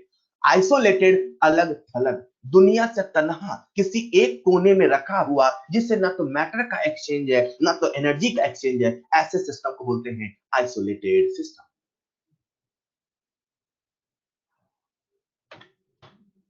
ओपन सिस्टम में दोनों खुल्लम खुल्ला चलते हैं। क्लोज सिस्टम में मैटर का एक्सचेंज नहीं होता लेकिन एनर्जी का एक्सचेंज होता है। आइसोलेटेड में ना तो मैटर ना तो एनर्जी का एक्सचेंज होता है। सर यार आइसोलेटेड सिस्टम में ना तो मैटर ना तो एनर्जी का एक्सचेंज होता है, ऐसा कौन सा सिस्टम होता है जिसमें ना तो मैटर ना तो एनर्जी का एक्सचेंज हो रहा है? एक्सचेंज नहीं हो रहा, ना तो अंदर से बाहर ना तो बाहर से अंदर। जैसे ये थर्मस फ्लास्क है, अगर मैं इसमें गर्म पानी लेके आता हूं, अगर मैं इसमें गर्म पानी लेके आता हूं तो बहुत देर तक पानी गर्म रहता है। क्यों? क्योंकि अंदर की जो एनर्जी है वो बाहर से एक्सचेंज नहीं हुई या बाहर की जो ठंडक है वो अंदर नहीं आई। मैटर के एक्सचेंज होने का तो सवाल ही नहीं है, मैटर के एक्सचेंज होने का सवाल ही नहीं क्योंकि क्लोज है। पर क्योंकि इसके चारों तरफ की वॉल इंसुलेटेड है, क्योंकि इसके चारों तरफ की वॉल इंसुलेटेड है इसलिए इसमें एनर्जी का भी एक्सचेंज नहीं होता। बच्चों सुनिएगा ध्यान से, थर्मस फ्लास्क, थर्मस फ्लास्क मतलब जिसे हम लोग कहते हैं कि थर्मस में रखा है, मतलब थर्मस मतलब थर्मो, एक ऐसा फ्लास्क है जिसमें एनर्जी का एक्सचेंज नहीं हो सकता है, उसे हम लोग कहते हैं आइसोलेटेड सिस्टम। आपको बता दूं ये जो पूरा यूनिवर्स है अपने आप में एक आइसोलेटेड सिस्टम है। मतलब सर अभी आपने कहा कि सिस्टम और सराउंडिंग मिलके यूनिवर्स है, अगर हम यूनिवर्स की लास्ट रेंज की बात करें, उस यूनिवर्स के बाद कुछ नहीं है। सर क्यों? अरे यूनिवर्स के बाद कुछ और है तो फिर आपने यूनिवर्स की रेंज छोटी ली, अभी यूनिवर्स और बड़ा करो। मतलब जहां पर जहां पर जहां पर लास्ट पॉइंट है ये पूरा का पूरा यूनिवर्स है। इस यूनिवर्स को ना तो बाहर से एनर्जी मिल रही ना तो अंदर से एनर्जी बाहर जा रही, ये भी तो अपने आप में एक आइसोलेटेड सिस्टम है। अरे यूनिवर्स यही तो है, अपने आप में पूरा यूनिवर्स, अगर आप सोचो पूरा ब्रह्मांड जहां भी है, कहीं ना कहीं तो खत्म होगा। Whole universe can be considered as an isolated system. और आप देखना, जब भी हम आइसोलेटेड को फील करेंगे ना, यूनिवर्स लेके फील करेंगे, मजा आएगा। ठीक है, हाँ, perfectly isolated system, perfectly isolated system, perfectly isolated system not possible, संभव नहीं है। जैसे ये थर्मस फ्लास्क में अगर मैं पानी गर्म रख देता हूं तो ऐसा नहीं 1000 साल के बाद भी गर्म रहेगा, ऐसा नहीं 5000 साल के बाद भी गर्म रहेगा, because this system is not perfectly insulated, this system is not perfectly isolated. Perfectly insulated नहीं है मतलब एनर्जी का एक्सचेंज बिल्कुल नहीं है, ऐसा नहीं है। हाँ, बहुत धीरे धीरे धीरे है, इसीलिए हो सकता है 10 दिन के अंदर पानी गर्म हो जाए, हो सकता है 2 दिन के अंदर पानी ठंडा या गर्म हो जाए, जैसा भी आपने सोचा। मैं क्या कह रहा हूं, समझिएगा मेरी बात को। परफेक्टली आइसोलेटेड सिस्टम अपने आसपास नहीं है, but there is the concept of isolated system, जिसे हम लोग कहते हैं एक ऐसा सिस्टम जिसमें ना तो एनर्जी ना तो मैटर का एक्सचेंज हो सकता है, क्योंकि इसकी जो बाउंड्रीज है, इसकी जो वॉल है, वो रिजिड तो है ही सही। बात को ध्यान समझिएगा, इन्हीं छोटी छोटी चीजों में सवाल आता है और आप गलत कर देते हैं, क्योंकि आपको लगता है आपको आता है, ऊपर ऊपर से जानना नहीं आता है। ध्यान से सुनना बच्चों, आखिर आइसोलेटेड क्या कहलाता है। आइसोलेटेड सिस्टम की जो वॉल है वो रिजिड है, फ्लेक्सिबल नहीं है। आइसोलेटेड सिस्टम में एनर्जी का एक्सचेंज नहीं हो रहा, मतलब इसकी जो बाउंड्री है वो नॉन कंडक्टिंग है। नॉन कंडक्टिंग कहने का मतलब है वो इंसुलेटेड है बच्चों। कैसी है? इंसुलेटेड है। अच्छा, इतने बड़े दुनिया में हम जिस चीज को पढ़ेंगे वो सिस्टम है। आप सब लकी हैं, मोस्ट ऑफ द केसेस जो हम पढ़ते हैं वो क्लोज सिस्टम है, लेकिन ये जानना भी जरूरी है, कभी कभी आइसोलेटेड हो सकता है, कभी कभी ओपन हो सकता है। हाँ, मोस्ट केसेस हमारे क्लोज्ड होंगे, मतलब मोस्ट केसेस हमारे बंद बर्तन में, राइट? ठीक है साहब, हमने सिस्टम को पहचान कर लिया, हमने सिस्टम को आइडेंटिफाई कर लिया, हमें क्या पढ़ना है, किसी भी एक चीज को स्टडी करेंगे। सिस्टम अगर कोई है तो सिस्टम का अपना एक स्टेट है। सिस्टम अगर कोई है तो सिस्टम का अपना कोई स्टेट है। Divyanshu, universe is perfect isolated system. Universe एक हाइपोथेटिकल केस जैसा होता है, यूनिवर्स को लेके हम लोग रियल एग्जांपल की बात नहीं करते। दिव्यांशु ने मुझसे सवाल पूछा है whether universe is a perfect isolated system. Divyanshu बेटा, हम यहां रियल एग्जांपल की बात कर रहे हैं, हमारे आसपास परफेक्टली नहीं है। यूनिवर्स ऑब्वियसली परफेक्टली है, पर डिपेंड करता है आप यूनिवर्स को डिफाइन कितना कर रहे हो। ठीक है, तो अपन यहां रियल बातें कर रहे हैं, अपन यहां प्रैक्टिकल बातें कर रहे हैं, तो वहां बोलेंगे कि वहां परफेक्टली आइसोलेटेड डिफाइन नहीं है। ठीक है, उसी प्रकार से हमने कहा, सुनिएगा ध्यान से, सुनना ध्यान से, हमने कहा कि जो सिस्टम होता है वो 3 प्रकार का होता है। अगर कोई सिस्टम है तो सिस्टम का स्टेट होता है। जैसे अभी आप बैठे हैं, ठीक, मुझे आपकी स्टडी करनी है, तो आपके माइंड का एक स्टेट है, स्टेट ऑफ माइंड। हो सकता है वो हैप्पी हो सकता है वो स्लीपी हो सकता है वो सैड हो सकता है वो एक्साइटेड हो, right? There is an state of, there is a state of mind. In the same way system का अपने एक स्टेट होता है। बच्चों, हम लोग पढ़ रहे हैं थर्मोडायनेमिक्स ना, हम लोग पढ़ रहे हैं केमिकल थर्मोडायनेमिक्स। अच्छा, हम लोग पढ़ रहे हैं थर्मोडायनेमिक्स ना, हम लोग पढ़ रहे हैं केमिकल थर्मोडायनेमिक्स। हम लोग पढ़ रहे हैं केमिकल थर्मोडायनेमिक्स ना, हम लोग केमिकल में भी पढ़ रहे हैं most of the cases, most of the cases gaseous system, most of the cases gaseous system. हमारा जो मेजर पॉइंट ऑफ स्टडी है ना वो गैसियस सिस्टम, राइट? इमेजिन करो हमारे सामने एक सिस्टम है, बोले ठीक है, सिस्टम है तो सिस्टम की अपनी कोई अवस्था है, स्टेट है। किसी भी गैसियस सिस्टम को बताने के लिए उसके स्टेट को हम लोग प्रेशर, वॉल्यूम, टेम्परेचर और मोल जैसे पैरामीटर्स का इस्तेमाल करते हैं। इन पैरामीटर्स को हम लोग स्टेट वेरिएबल्स बोलते हैं। इन पैरामीटर को हम लोग स्टेट वेरिएबल्स बोलते हैं। सर, सिस्टम क्या है समझ में आया जिसको पढ़ रहे हैं। अब कोई भी सिस्टम है उसका अपना एक स्टेट होता है। हम लोग जिस सिस्टम को पढ़ रहे हैं दैट इज गैसियस सिस्टम, उसका जो स्टेट है वो इन स्टेट वेरिएबल के रूप में लिखा जाता है। मान लीजिए अपने सामने ये सिस्टम है, इसका state P1 V1 T1 N1 है। अगर इसका स्टेट बदल गया, अगर इसका स्टेट बदल गया मतलब स्टेट वेरिएबल बदल गया, मतलब P1 V1 T1 N1 से P2 V2 T2 N2 हो गया। बच्चों क्योंकि हम क्लोज सिस्टम अक्सर पढ़ते हैं, मतलब जिसमें मैटर का एक्सचेंज नहीं होता है, तो हम ये मान के चलते हैं जाने अनजाने में कि मोल जो है वो कांस्टेंट है। सर आपने मोल को कांस्टेंट क्यों माना? क्योंकि क्लोज सिस्टम है तो ऐसा होगा। सर हमेशा क्लोज हो कोई जरूरी तो नहीं, कोई जरूरी नहीं, पर हम अक्सर क्या पढ़ते हैं? क्लोज। तो जब हम क्लोज सिस्टम पढ़ते हैं तो मैटर का एक्सचेंज तो नहीं होगा ना, नहीं होगा। तो जितने मोल पहले थे उतने रहेंगे ना, हाँ उतने रहेंगे, लेकिन प्रेशर वॉल्यूम टेम्परेचर तो बदलेगा, स्टेट वेरिएबल तो बदलेगा।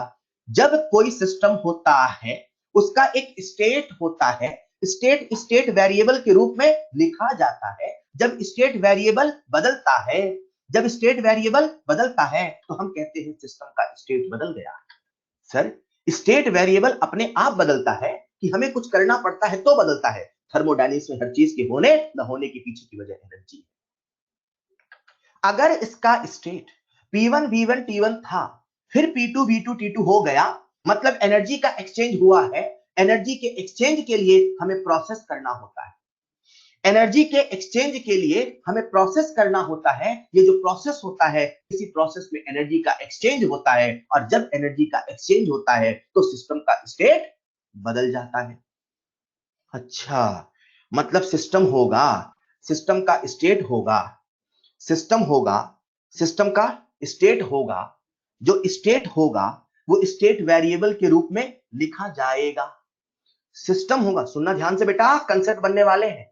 सिस्टम होगा, सिस्टम का स्टेट होगा, स्टेट स्टेट वेरिएबल के रूप में लिखा जाएगा। ये जो स्टेट वेरिएबल होते हैं इसके पर्यायवाची शब्द हैं थर्मोडायनेमिक वेरिएबल्स, थर्मोडायनेमिक क्वांटिटी। मतलब अगर ये स्टेट है तो इसका प्रेशर, इसका वॉल्यूम, इसका टेम्परेचर, इसका मोल, जिससे हम इसका स्टेट बताएंगे, वो इस सिस्टम का स्टेट बता रहा है।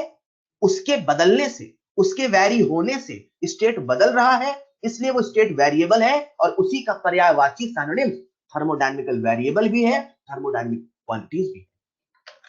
बच्चे रट के तो जाते हैं स्टेट वेरिएबल, सवाल पूछता है which of the following is thermodynamic variable. यार ये क्या होता है, सर ने पढ़ाया नहीं? अरे वही है, पर्यायवाची है भैया, पर्यायवाची समझते हो ना? सिस्टम होगा, सिस्टम का स्टेट होगा, स्टेट स्टेट वेरिएबल के रूप में लिखा गया होगा। जब स्टेट वेरिएबल बदलेगा, बोलो, जब स्टेट वेरिएबल बदलेगा, जब पीवीटीएन बदलेगा तो सिस्टम का स्टेट, सिस्टम का स्टेट बदलेगा। ये भाषा है थर्मो की, इसी भाषा में बात करनी पड़ती है। आपको ऐसे ही बात करनी होगी, ऐसे मत बोलो सर बर्तन रखा है उसमें मैगी है, ऐसे नहीं। सर सिस्टम है, सिस्टम का स्टेट ये है। सर अभी जो मैगी रखा है उसका टेम्परेचर है 25 degree Celsius, but again what we are talking right now is gaseous system.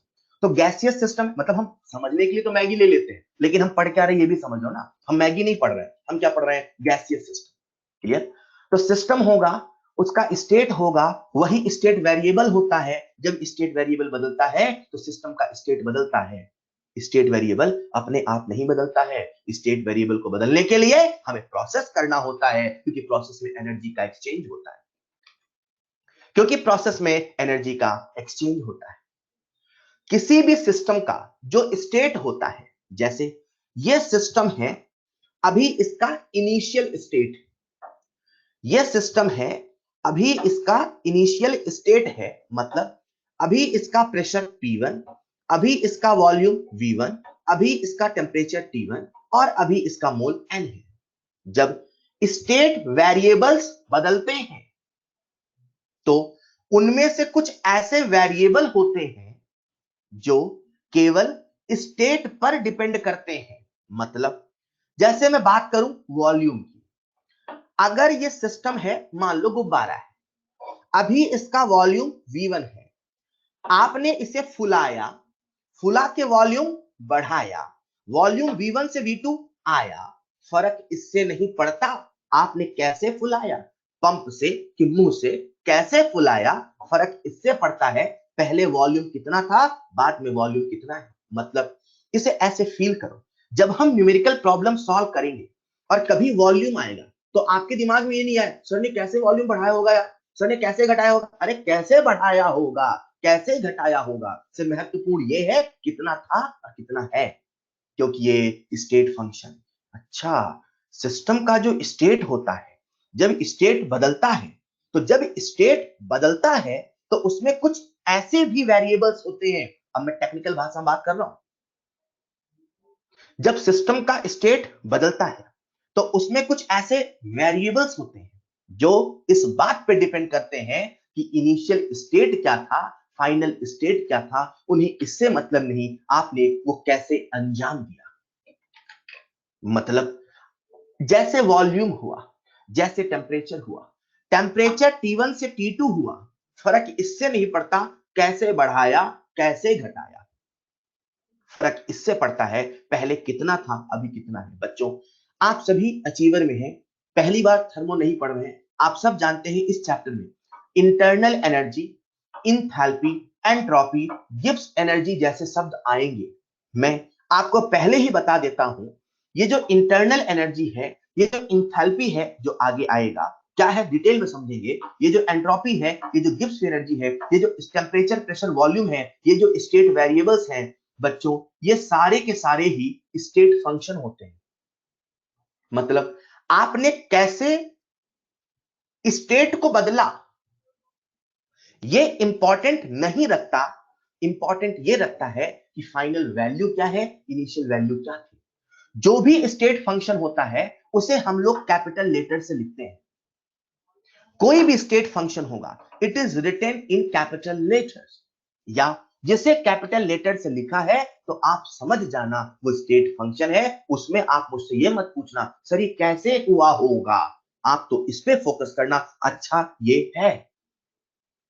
वहीं पे कुछ फंक्शन, फंक्शन मैथमेटिकल वर्ड है, मतलब फंक्शन मतलब उस पर डिपेंड करता है। स्टेट फंक्शन स्टेट पर डिपेंड करता है, पाथ फंक्शन पाथ पर डिपेंड करता है। सर कौन, वेरिएबल्स। कौन से वेरिएबल, स्टेट वेरिएबल्स जो स्टेट को बदलते हैं, जो सिस्टम की प्रॉपर्टीज है। सिस्टम की कुछ वेरिएबल्स, कुछ प्रॉपर्टीज ऐसे भी होते हैं जो पाथ पे डिपेंड तो करते हैं, साथ में इस पे भी डिपेंड करते हैं कि इनिशियल और फाइनल स्टेट क्या था। बच्चों, बहुत सारे बच्चों को लगता है कि जो पाथ फंक्शन होता है वो केवल पाथ पे डिपेंड करता है। नहीं, ऐसा नहीं है। There are some quantities, there are some variables, there are some properties of the system which depend upon initial and final state as well as path। उनमें से जो सबसे कॉमन है वो एक है हीट, दूसरा है वर्क। मतलब अगर मैं आपसे कहता कि यहां का वॉल्यूम V1 है, यहां का वॉल्यूम V2 है, तो फर्क ये नहीं पड़ता कि मैंने कैसे इसका वॉल्यूम बढ़ाया कि घटाया, फर्क ये पड़ता है V2 कितना V1। लेकिन अगर सिस्टम यहां होता और इस सिस्टम को हमने यहां लाया होता, ये सिस्टम का स्टेट 1 है, ये सिस्टम का स्टेट 2 है, और यहां से यहां लाने के लिए हमने एनर्जी का एक्सचेंज किया होता। हमारी पूरी थर्मोडायनेमिक्स में एनर्जी के एक्सचेंज के दो ही रास्ते हैं, या तो हीट है या तो वर्क। अगर मुझे सिस्टम के स्टेट को बदलना है, बोलो किसको बदलना है, स्टेट को। अगर मुझे सिस्टम के स्टेट को बदलना है तो अपने आप नहीं बदलेगा, हमें कुछ करना पड़ता है। हम जो करते हैं वही प्रोसेस होता है। प्रोसेस में एनर्जी का चेंज होता है। जो एनर्जी का चेंज होता है हमारे इस थर्मो में दो ही तरीके से होता है, या तो हीट से या तो वर्क से। अगर सिस्टम 1 से 2 गया, ले जाने के लिए मैंने इस पर कुछ वर्क किया और मैं कह दूं बेटा वर्क हुआ, तो आप मुझसे ये भी पूछना सर ये बताओ ये वर्क कैसे किया। वर्क हुआ इंपॉर्टेंट नहीं है, इंपॉर्टेंट ये भी है वर्क कैसे हुआ। इनिशियल और फाइनल के साथ साथ तो वो इस बात पे भी डिपेंड करता है कि कैसे किया, किस बात से किया, किस तरीके से अंजाम दिया। या सरल भाषा में अपन ऐसे कहें बेटा, सिस्टम होता है, सिस्टम का स्टेट होता है। जब स्टेट बदलता है तो जो स्टेट वेरिएबल्स होते हैं, जो स्टेट को बदलने वाले होते हैं, उनमें कुछ ऐसे होते हैं जो स्टेट फंक्शन होते हैं, कुछ ऐसे होते हैं जो पाथ फंक्शन होते हैं। कैसे बदलता है, कौन क्यों नहीं बदलता है, प्रेशर का फील आपको आता है, वॉल्यूम का फील आता है, इंटरनल एनर्जी, इंथैल्पी, एंट्रोपी, सब हम आगे बात करेंगे। और तब मैं आपको याद दिलाऊंगा, देखो बच्चों मैंने कहा था एंट्रोपी स्टेट फंक्शन, देखो बच्चों मैंने कहा था इंथैल्पी स्टेट फंक्शन, देखो बच्चों मैंने कहा था वर्क पाथ फंक्शन है। ये डिपेंड करता है आपने कैसे उसे कराया। सिस्टम होगा, उसका स्टेट होगा, वही स्टेट वेरिएबल्स के बदलने से बदलेगा।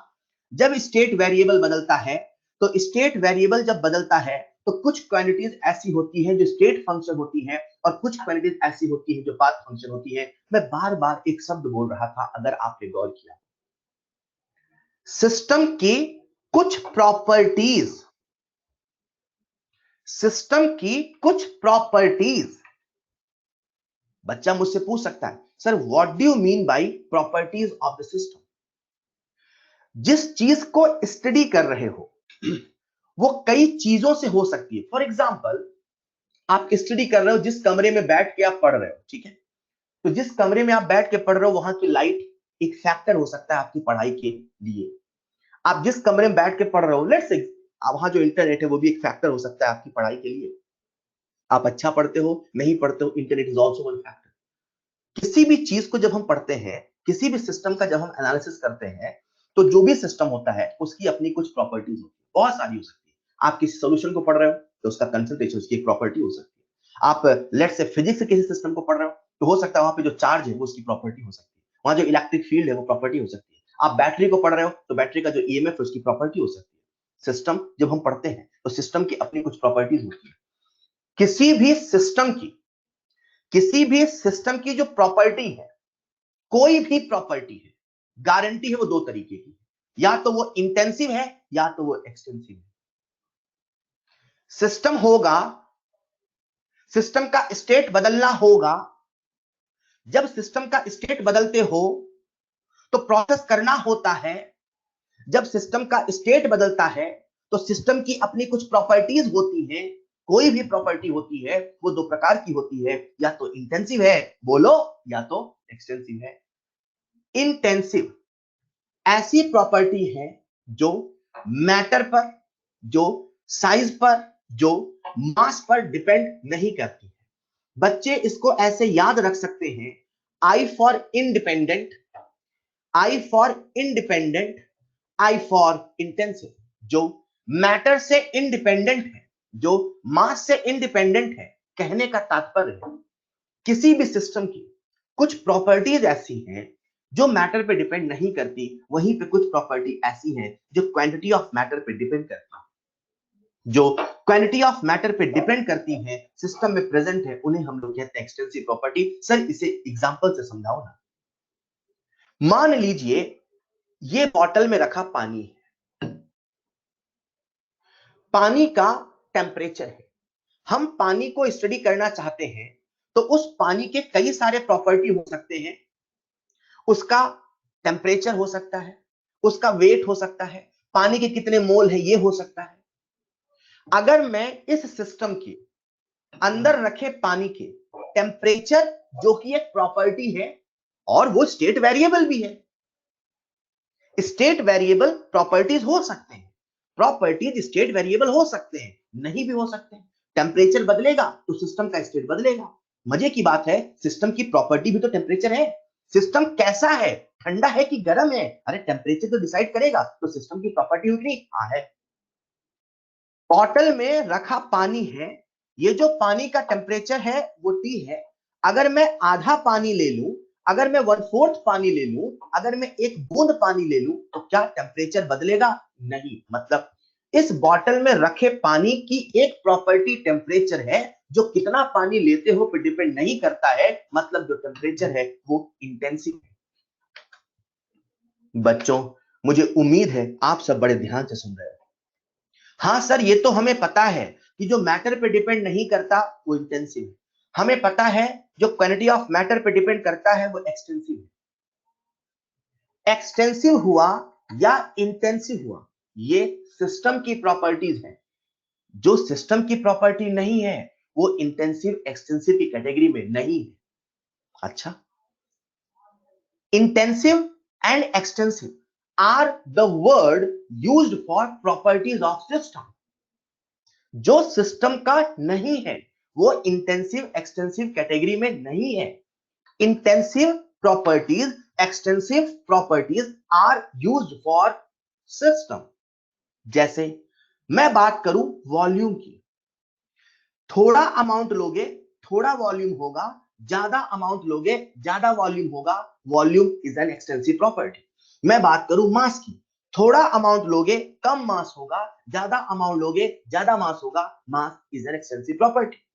मैं बात करूं हीट कैपेसिटी की, अभी आप नहीं जानते हो, जब मैं पढ़ाऊंगा तब समझ जाओगे क्या है। और देखना ये सारे टर्म आएंगे, ये सारे टर्म थर्मल आएंगे, तो जो आते जाएंगे अपन बात करते जाएंगे, बोले बेटा ये क्या है कैसे है एंड ऑल।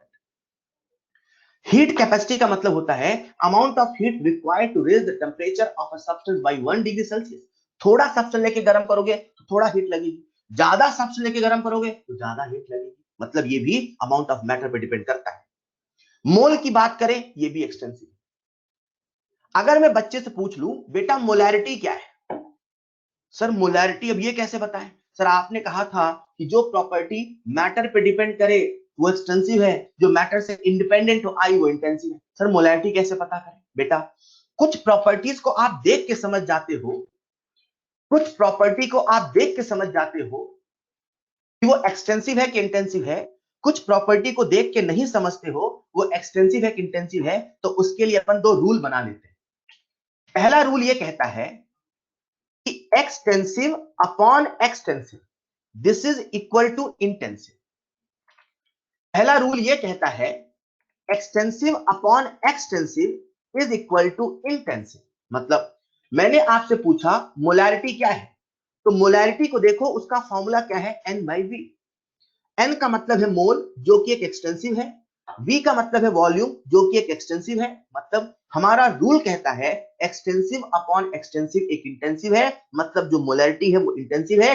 एक बच्चा मुझसे कहता है सर हमें तो आपकी वो बात याद है जो आपने हमें कहा था कि अगर एक सॉल्यूशन की मोलैरिटी M है, अगर एक सॉल्यूशन की मोलैरिटी M है तो कतरे कतरे की मोलैरिटी M है। अगर इस सॉल्यूशन की मोलैरिटी M है तो आधा ले लो, एक तिहाई ले लो, एक बूंद ले लो, मोलैरिटी M ही रहने वाली है। मतलब क्वालिटी ऑफ मैटर पे डिपेंड नहीं करती है।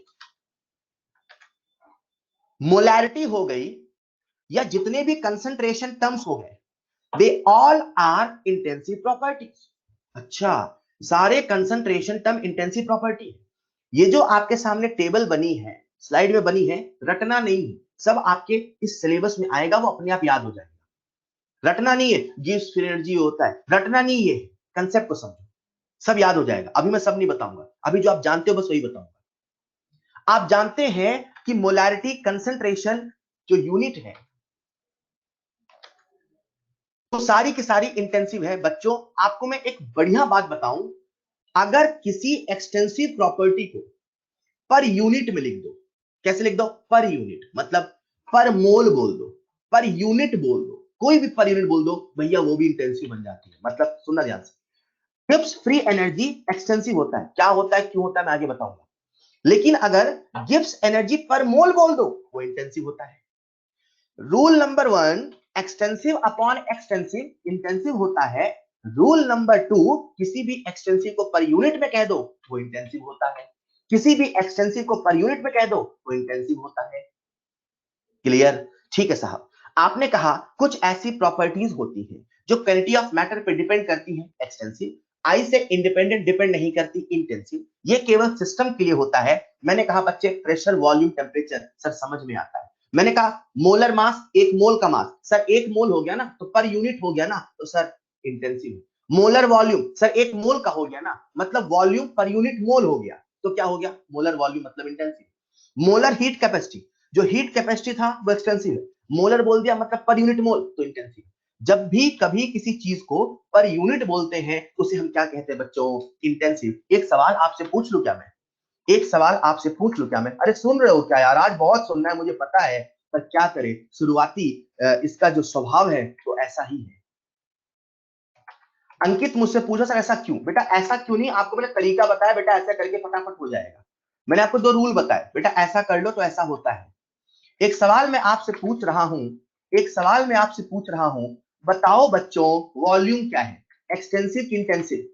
वॉल्यूम क्या है, एक्सटेंसिव की इंटेंसिव? जल्दी जल्दी बोलना, वॉल्यूम क्या है, एक्सटेंसिव की इंटेंसिव? एक्सटेंसिव। आप मुझे बताओ मोल क्या है, एक्सटेंसिव की इंटेंसिव? अभी जो जानते हो वही पूछूंगा, अभी एंथैल्पी नहीं पूछूंगा, एंट्रोपी नहीं पूछूंगा, वो पढ़ोगे तब पूछूंगा, ठीक है? बताओ मोल क्या है, मोल मोल। अरे ज्यादा ग्राम होगा तो ज्यादा मोल होगा ना भैया। मोल क्या है, एक्सटेंसिव। बहुत अच्छे बच्चे आप सब। बताओ मोलैरिटी क्या है, मोलैरिटी मोलैरिटी मोलैरिटी, जल्दी जल्दी, मोलैरिटी इंटेंसिव। नॉर्मैलिटी, नॉर्मैलिटी, बोलो बोलो, normality intensive. All concentration units are intensive. बोलो डेंसिटी क्या है, डेंसिटी क्या है, डेंसिटी? डेंसिटी का formula mass upon volume. Density का formula mass upon volume. Mass क्या है, एक्सटेंसिव। वॉल्यूम क्या है, extensive. Extensive upon extensive, intensive. Hello, heat क्या है, क्या कहते हो, हीट क्या है, हीट?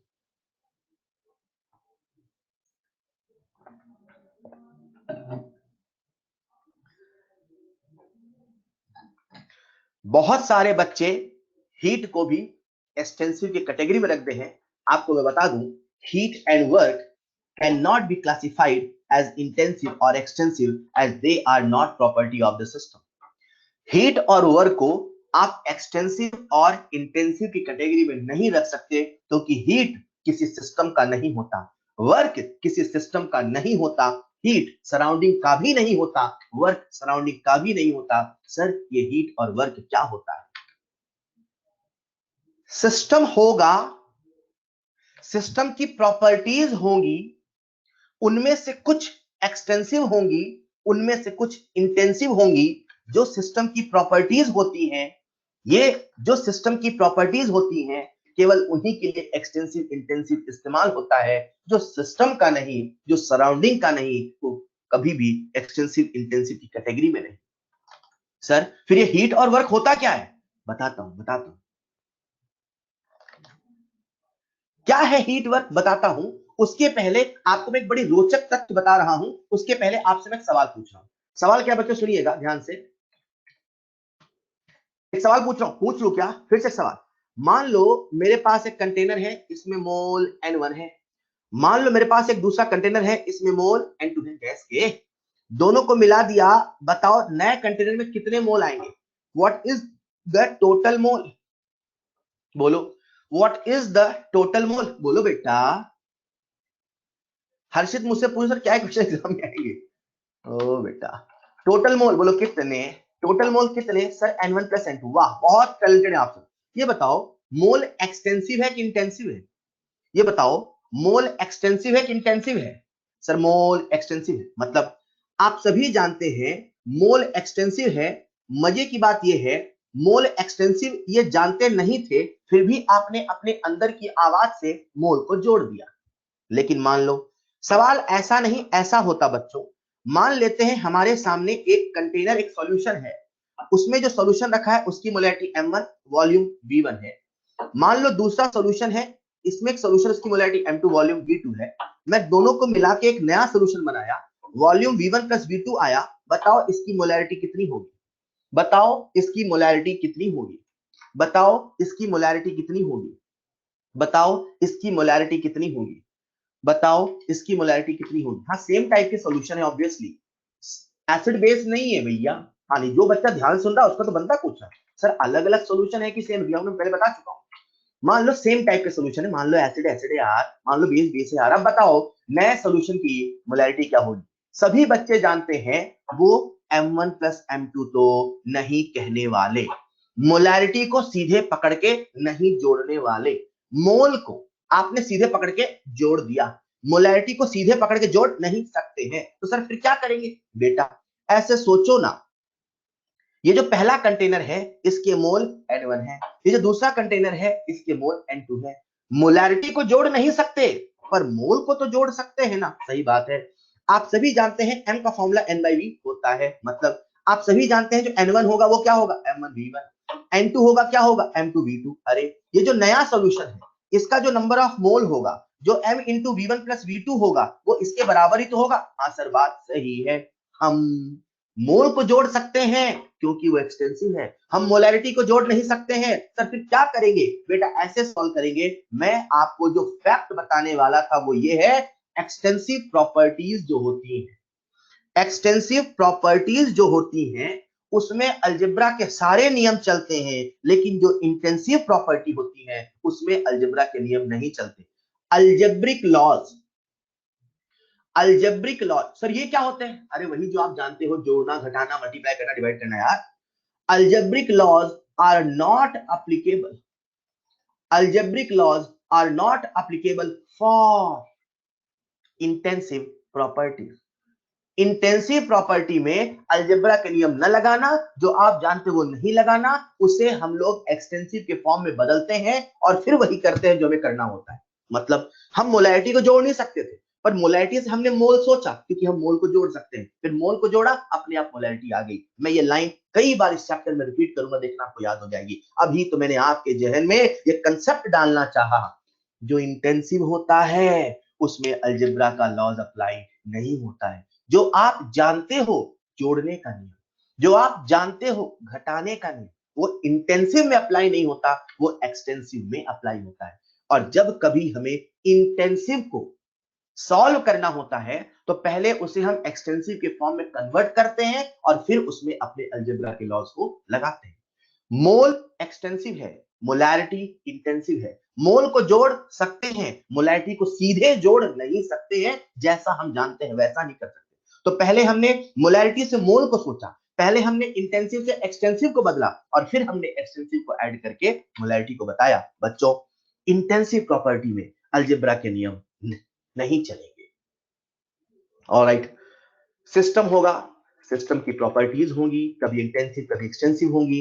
एक्सटेंसिव में अलजेब्रा के सारे नियम चलेंगे, इंटेंसिव में नहीं चलेंगे। बेटा, जो सिस्टम होता है, सिस्टम का अपना एक स्टेट होता है। मैं शुरू से चल रहा हूं। यूनिवर्स बड़ा नहीं बहुत छोटा होता है धर्मों की नजर में। एक सिस्टम, एक सराउंडिंग होता है। सिस्टम सराउंडिंग को सेपरेट करने वाला बाउंड्री होता है। आपको बोलना है, सिस्टम सराउंडिंग को सेपरेट करने वाला बाउंड्री होता है। सिस्टम का अपना एक स्टेट होता है। स्टेट स्टेट वेरिएबल के रूप में लिखा जाता है। जब स्टेट वेरिएबल बदलता है तो सिस्टम का स्टेट बदलता है। सिस्टम का स्टेट बदलने के लिए, सिस्टम का स्टेट बदलने के लिए हमें स्टेट वेरिएबल को बदलना होगा।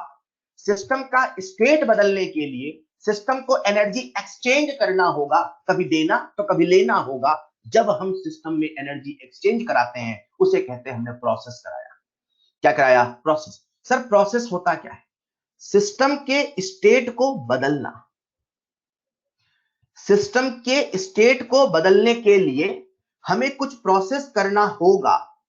So what is process? Process is something which is performed to change state of system. अच्छा, हम जो कुछ करते हैं वही प्रोसेस होता है। सर हम क्या करते हैं? हम क्या करना चाहते हैं? हम सिस्टम के स्टेट को बदलना चाहते हैं। सर हम क्यों बदलना चाहते हैं? सिस्टम के स्टेट को बदल के ही तो उसकी स्टडी करोगे। जो सिस्टम का स्टेट बदलना होता है उसके लिए हमें कुछ प्रोसेस करना होता है। बच्चों, आप सभी जानते हैं, अगर कभी कोई सिस्टम है तो सिस्टम का स्टेट वेरिएबल है, वो प्रेशर है, वो वॉल्यूम है, वो टेम्परेचर है, वो मोल है। अगर मुझे सिस्टम का स्टेट बदलना है, मतलब मुझे स्टेट वेरिएबल को बदलना है, मतलब मुझे कुछ प्रोसेस करना है, मतलब जब मैं प्रोसेस करूंगा हो सकता है टेम्परेचर ना बदला हो सकता है वॉल्यूम ना बदला हो सकता है प्रेशर ना बदला हो सकता है मोल ना बदला हो सकता है चारों बदले हो सकता है चारों ना बदला हो। जब चारों नहीं बदला तो आपने कुछ नहीं किया। एनर्जी का आदान प्रदान करोगे, कुछ ना कुछ तो बदलेगा ना यार। जब कुछ नहीं बदला तो आपने कुछ नहीं किया।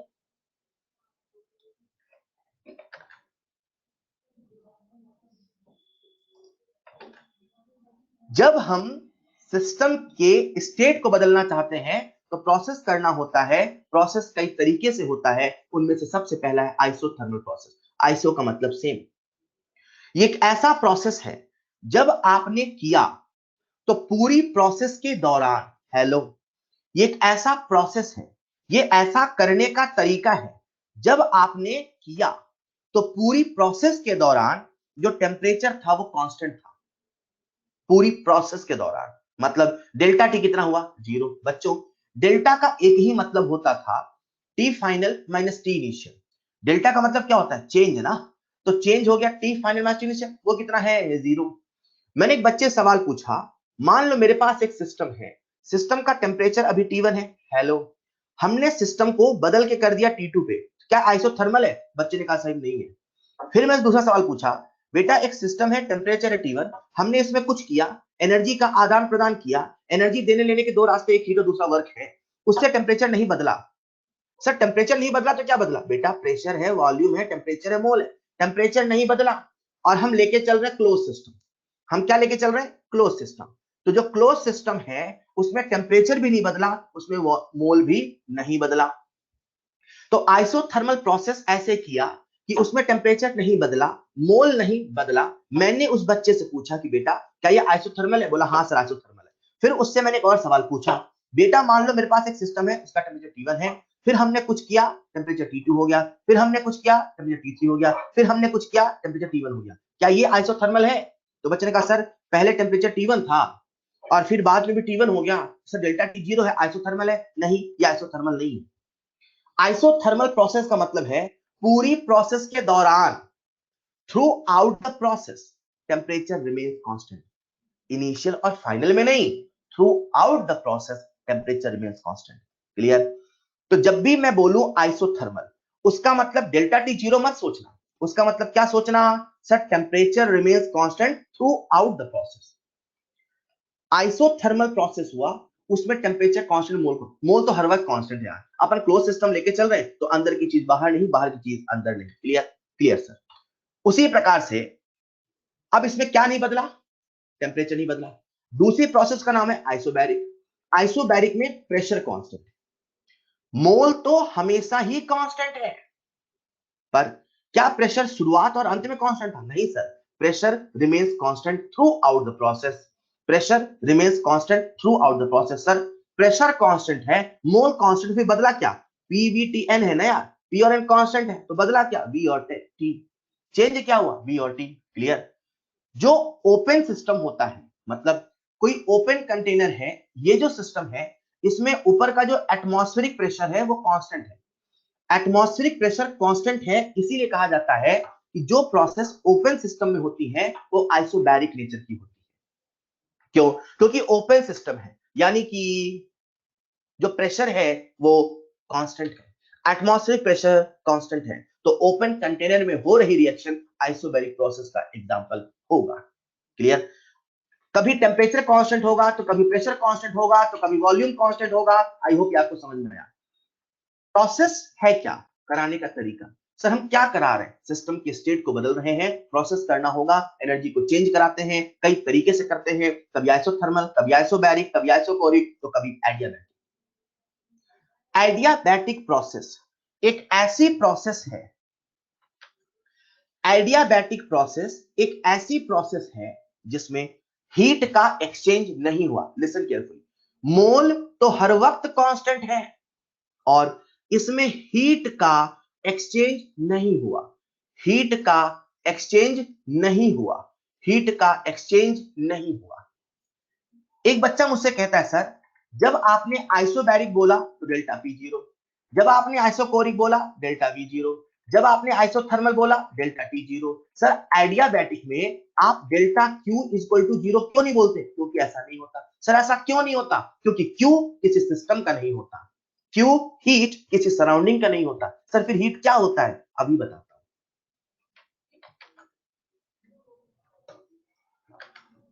एडियाबैटिक प्रोसेस एक ऐसी प्रोसेस है जिसमें हीट का एक्सचेंज नहीं हुआ, टेम्परेचर बदल सकता है। अगर आपको याद हो, मैंने इक्विलिब्रियम में कहा था कि टेम्परेचर और हीट एक चीज नहीं होती। जब मैं ली चैडले प्रिंसिपल की बात कर रहा था तो ली चैडले प्रिंसिपल में इफेक्ट ऑफ टेम्परेचर आया था। कुछ बच्चों को याद होगा, कुछ को नहीं याद होगा।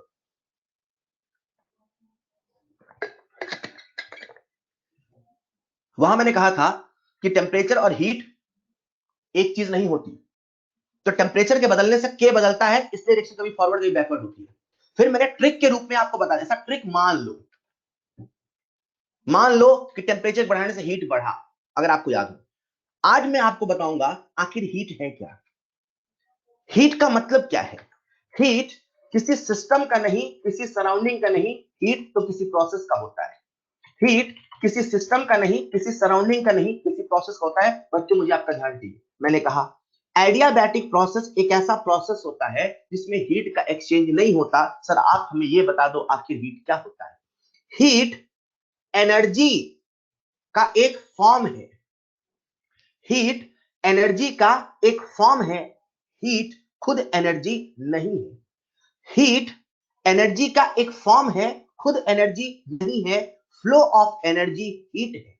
अच्छा, हीट एनर्जी का एक रूप है। जब एनर्जी फ्लो होता है वही हीट है। सर आखिर ये बता दो एनर्जी का फ्लो कब होता है? जब टेम्परेचर का डिफरेंस होता है तभी हीट फ्लो होता है। अगर दो जगह पर टेम्परेचर का डिफरेंस है तो वहां पर हीट फ्लो होगा। वहां पे जो एनर्जी बहती है वही हीट है। हीट एनर्जी नहीं, एनर्जी का एक रूप है। बहती हुई एनर्जी ही हीट है, सिस्टम का नहीं, सराउंडिंग का नहीं, प्रोसेस का हीट है। जो टेम्परेचर के डिफरेंस से आता है, जो बह के आता है वही हीट है। बच्चों ध्यान से सुनिएगा, हीट किसी सिस्टम का नहीं, किसी सराउंडिंग का नहीं, वो तो प्रोसेस का होता है। मतलब मान लीजिए ये सिस्टम है, मान लीजिए बाहर सराउंडिंग है, ये सिस्टम है, बाहर सराउंडिंग है, सराउंडिंग से हीट फ्लो होके आई, ये सिस्टम की बाउंड्री है। बाहर से ये जो फ्लो ऑफ एनर्जी है, ये जो फ्लो ऑफ एनर्जी है, जो टेम्परेचर डिफरेंस हुआ है, यहां टेम्परेचर T1, यहां टेम्परेचर मान लेते हैं। ये जो एनर्जी बह के आई, अभी जो बह रही है, आप इसे देख नहीं सकते, इसे फील करो बस। ये जो एनर्जी बह रही है यही हीट है। जैसे ही इस वॉल को क्रॉस करती है, हीट हीट किसी एनर्जी में कन्वर्ट हो जाती है। जब तक इस बाउंड्री के उधर है तब तक वो हीट है। जैसे ही बाउंड्री को क्रॉस करती है वो हीट नहीं, कोई एनर्जी का रूप है। हीट सिस्टम का नहीं, बह के आई वो हीट है। जैसे सिस्टम के अंदर पहुंची वो एनर्जी का कोई रूप है। कुछ भी हो सकता है, वो हो सकता है अंदर उससे टेम्परेचर बढ़ गया, हो सकता है कुछ भी हो जाए, हो सकता है किसी दूसरी वेरिएबल्स को बदल जाए, लेकिन जब तक प्रोसेस में है तब तक वो हीट है। जैसे ही प्रोसेस क्रॉस करके अंदर आता है वो एनर्जी बन जाता है। प्रोसेस में है तब तक हीट है, सराउंडिंग में भी नहीं है, सिस्टम में भी नहीं है, लेकिन जो टेम्परेचर डिफरेंस से फ्लो हुआ, वो जो बहता हुआ आया वही हीट है। हीट एनर्जी का रूप है, हीट खुद एनर्जी नहीं है, एक फॉर्म ऑफ एनर्जी। जो टेम्परेचर डिफरेंस से फ्लो होता है वो सिस्टम का नहीं, वो सराउंडिंग का नहीं, वो प्रोसेस का होता है। हीट प्रोसेस का होता है, हीट सिस्टम का नहीं होता है, इसीलिए उसे एक्सटेंसिव और इंटेंसिव कैटेगरी में अपन ने नहीं रखा। हाँ, सिस्टम में आके एनर्जी हो जाएगा। जैसे ही इस वॉल को क्रॉस किया, जैसे ही इस बाउंड्री को क्रॉस किया, अंदर वो कोई रूप है, इंथैल्पी है, कुछ है। मैं भी उसका नाम नहीं ले रहा हूं, आगे पढ़ोगे तब बताऊंगा। मैं तो अभी ये बता रहा हूं आखिर हीट है क्या। फ्लो हुआ तो हुआ, नहीं हुआ तो नहीं हुआ। फ्लो हुआ तो क्यों है, नहीं हुआ तो क्यों जीरो है? अरे डेल्टा क्यू कहने का लॉजिक क्या है? सर कोई लॉजिक नहीं है। हीट में चेंज थोड़ी हुआ, बहा तो बहा, नहीं बहा तो नहीं बहा। मतलब एडियाबैटिक प्रोसेस एक ऐसी प्रोसेस है जिसमें हीट का एक्सचेंज नहीं होता। जब हीट का एक्सचेंज नहीं हुआ मतलब हीट का फ्लो नहीं हुआ तो क्यों जीरो है? डेल्टा क्यू बोलने का तो तुकी नहीं है। हेलो, हमारे इस पूरे थर्मोडायनेमिक्स में एनर्जी देने लेने का दो रास्ता है, या तो हीट है या तो वर्क है। एडियाबैटिक प्रोसेस में हीट का एक्सचेंज नहीं हुआ। मैंने ये नहीं कहा एनर्जी का एक्सचेंज नहीं हुआ लल्ला, हीट का एक्सचेंज नहीं हुआ। तो एनर्जी का दूसरा रास्ता वर्क भी तो है, तो वर्क करके आप एनर्जी दे सकते हो। हेलो, कैसे होगा मैं बताऊंगा। एडियाबैटिक प्रोसेस एक ऐसी प्रोसेस है जिसमें क्यू जीरो होती है, डेल्टा क्यू जीरो जैसी कोई चीज नहीं होती है, क्योंकि हीट सिस्टम का नहीं, सराउंडिंग का नहीं, प्रोसेस का होता है। क्लियर? अब सिंपल सी बात है, सर आखिर हीट क्यों फ्लो होके नहीं आई? क्योंकि उसकी जो वॉल है वो इंसुलेटेड है ना, आने नहीं दे रही हीट यार। टेम्परेचर का डिफरेंस होगा, हीट तो आना चाहिए, पर आने नहीं दे रही, मतलब वॉल कैसी है? इंसुलेटेड। क्लियर? अगर सिस्टम के स्टेट को बदलना है तो प्रोसेस करना होगा। प्रोसेस कई तरीके से होता है, आइसोथर्मल, आइसोबैरिक, आइसोबैरिक, एडियाबैटिक होता है। तो कभी कभी प्रोसेस साइक्लिक भी होता है। साइक्लिक कहने का मतलब है कि जहां पे इनिशियल और final state, initial and final state same है। मतलब मान लेते हैं ये पीवी ग्राफ है, इसमें पहले स्टेट यहां पर था ए, यहां से गया बी पर, बी से गया सी पर, सी से गया डी पर, डी से फिर आ गया ए पर। मतलब ये जो प्रोसेस है इसे हम लोग कहेंगे साइक्लिक प्रोसेस। क्यों? क्योंकि इसमें इनिशियल और फाइनल स्टेट सेम है। जब साइक्लिक प्रोसेस होता है तो उसमें इनिशियल और फाइनल स्टेट सेम होता है, तो ऐसी क्वांटिटीज, ऐसी प्रॉपर्टीज जो स्टेट फंक्शन हुआ करते थे, जो केवल इनिशियल और फाइनल स्टेट पे डिपेंड किया करते थे, उनमें चेंज नहीं होगा। जिनको फर्क इससे नहीं था किस रास्ते से आए, मतलब ए का जो वॉल्यूम है जब ए पे आएगा तो वॉल्यूम, वही वॉल्यूम, गुब्बारे को आपने पहले फुलाया, फिर उसे फिर से हवा निकाल दिया, क्या किया कैसे क्या मतलब नहीं है, उसे किससे मतलब है? इनिशियल और फाइनल स्टेट से। अगर इनिशियल और फाइनल स्टेट सेम है तो अपन कहते हैं जो स्टेट फंक्शन है उनमें जो वैल्यू होगी वो जीरो होगी, क्योंकि उनमें कोई चेंज नहीं होगा। इंटरनल एनर्जी एक स्टेट फंक्शन है, इंथैल्पी एक स्टेट फंक्शन है, प्रेशर एक स्टेट फंक्शन है, टेम्परेचर एक स्टेट फंक्शन है, इन सब का डिफरेंस जीरो होगा। सर इंटरनल एनर्जी क्या है? आगे बताऊंगा। इंथैल्पी क्या है? आगे बताऊंगा। बट वही है, आप लोगों ने नाम सुना है तो साथ में डिस्कस भी कर रहे हैं। सुनना ध्यान से। अगर सिस्टम का स्टेट बदलना होगा तो उसमें प्रोसेस करना होगा। प्रोसेस कई तरीके से होता है, और ये जितने प्रोसेस हैं, चाहे आइसोथर्मल हो, चाहे आइसोकोरिक हो, चाहे एडियाबैटिक हो, चाहे आइसोबैरिक हो, ये जितने प्रोसेस हैं ये सारे के सारे दो तरीके से होते हैं। ये सारे के सारे दो तरीके से होते हैं। एक होता है रिवर्सिबल तरीका, दूसरा होता है इरिवर्सिबल तरीका। क्लियर? तो अभी अपन यहाँ पे हीट की बात कर रहे थे, तो नेक्स्ट आपके सामने वही हीट की सारी थ्योरी है यहाँ पे। ये जो साइन कन्वेंशन है बता देता हूं। बेटा हम लोग जब थर्मोडायनेमिक्स पढ़ते हैं ना, तो हमारा जो फोकस होता है वो होता है सिस्टम। हमारा फोकस क्या है? सिस्टम। सिस्टम का फायदा हुआ तो अच्छी बात है, सिस्टम का नुकसान हुआ तो बुरी बात है। अगर हीट फ्लो होके सिस्टम की तरफ आई, अगर हीट फ्लो होके सिस्टम की तरफ आई, मतलब ऑन द सिस्टम, ठीक है? तो हीट फ्लो हो जब सिस्टम की तरफ आई तो सिस्टम का क्या हुआ? भला। सिस्टम का भला हुआ तो अपन कहेंगे वो हीट पॉजिटिव है। इस केस में जो क्यू होगा वो कितना होगा? पॉजिटिव होगा। सिंपल सी बात है। जब हीट फ्लो होके आई तो सिस्टम को मिली ना यार, तो सिस्टम को मिली तो बढ़ी की घटी? सर बढ़ गई, क्योंकि हम पढ़ किसको रहे? सिस्टम को। हमारा पॉइंट ऑफ फोकस क्या है? सिस्टम। ठीक है? अगर मान लीजिए वहीं पे कुछ ऐसा होता कि हीट इससे फ्लो होके जाती, अगर सिस्टम से हीट फ्लो हो रही है, मतलब इसे बोलेंगे बाय द सिस्टम। क्या बोलेंगे? By the system. अगर बाय द सिस्टम है तो अपन यहां पे बोलेंगे क्यू क्या होगा बच्चों? निगेटिव। राइट? क्यू क्या होगा? निगेटिव। हीट हमारे लिए इस पूरे थर्मोडायनेमिक्स में जो हमारा फोकस है वो सिस्टम। सिस्टम का भला होगा तो पॉजिटिव, सिस्टम का नुकसान होगा तो नेगेटिव। यही बात मैं बार बार कहूंगा। आप ये मत कहना सर वहां कन्वेंशन ऐसा, यहां कन्वेंशन ना। हमारा लॉजिक क्या है? सिस्टम। सिस्टम का भला हुआ तो पॉजिटिव, सिस्टम का नुकसान हुआ तो negative. On the system positive, by the system negative. System को एनर्जी मिली तो पॉजिटिव, सिस्टम से एनर्जी गई तो नेगेटिव। सिस्टम को एनर्जी कैसे भी मिली, एनर्जी का देने लेने का दो ही रास्ता है, या तो हीट या तो वर्क। चाहे हीट से एनर्जी दो, चाहे वर्क से एनर्जी दो, अगर सिस्टम को एनर्जी मिलेगी तो पॉजिटिव, अगर सिस्टम से एनर्जी जाएगी तो नेगेटिव। क्लियर? आप सबको एनर्जी की यूनिट याद होती है, फिर भी अगर किसी बच्चे को नहीं याद है एक बार याद कर लेना। कैलोरी, लीटर, एटीएम, जूल, इन सब में क्या रिलेशन होता है? राइट? तो मैं आपसे बात कर रहा था सिस्टम की, सिस्टम की प्रॉपर्टीज की। बीच में एक टर्म आ गया हीट, उसको समझ लिया। मैंने कहा जितने भी प्रोसेस है इन सबको करने का दो तरीका होगा, एक होगा रिवर्सिबल, एक होगा इरिवर्सिबल। ये क्या होता है मैं नेक्स्ट क्लास में बताऊंगा। अभी आज मैंने आपको जो पढ़ाया प्लीज उसे रिवाइज जरूर करेंगे, ताकि नेक्स्ट क्लास में जो सबसे इंपॉर्टेंट चीजें आनी शुरू होंगी उनको हम समझ पाए। ऑलराइट? आज की क्लास में बहुत सारे थ्योरी के टर्म्स थे, तो थ्योरी के टर्म्स थे तो अपन ने इनको एक बार समझना है ध्यान से। ठीक है? That's all for today. मैं आपको क्लास का हैंड आउट देता हूं। अभी टाइम है क्या कि हो चुका है टाइम? ओके। मेरे ख्याल से अभी अपन ठीक है, अभी आपकी क्लास भी होगी दूसरी ना, तो आज अब इतना ही करते हैं। नेक्स्ट क्लास में आपको मैं स्टार्ट करेंगे रिवर्सिबल इरिवर्सिबल से। ठीक है? आपको मैं क्लास का हैंड आउट देता हूँ बेटा। Alright, that's all for today.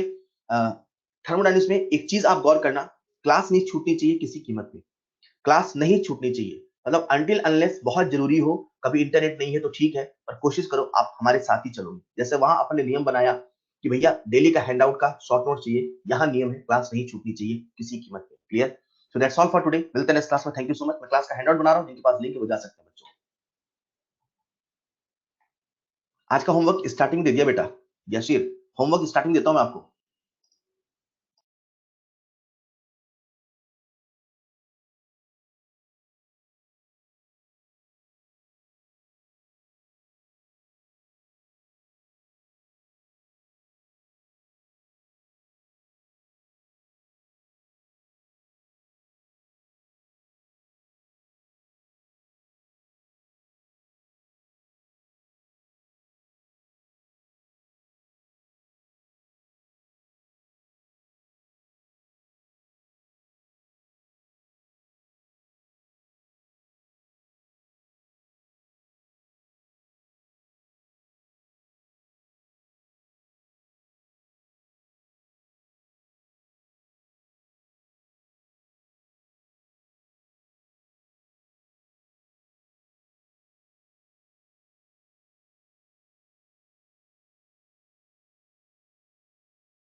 आप सबके सामने पॉपअप आया होगा। पॉपअप की मदद से आज की क्लास का हैंडआउट डाउनलोड कर लेंगे और यही हैंडआउट आपको लिंक पे मिल जाएगा। पढ़ते रहें, अगले टेस्ट की तैयारी शुरू कर दें। जो भी पिछला पेंडिंग अगर किसी बच्चे का है तो वो कंप्लीट कर लें। That's all for today. मिलते हैं इस क्लास में। Thank you so much. Harshit बेटा, इसका आइडिया हमें नहीं रहता, आपको ऐप की इन्फॉर्मेशन मिल जाएगी। एक बच्चा मुझसे पूछ रहा सर अगला टेस्ट कब होगा? बेटा वो इन्फॉर्मेशन आपको ऐप पे मिलेगी। I don't have idea really. ठीक है? So that's all for today. Thank you so much.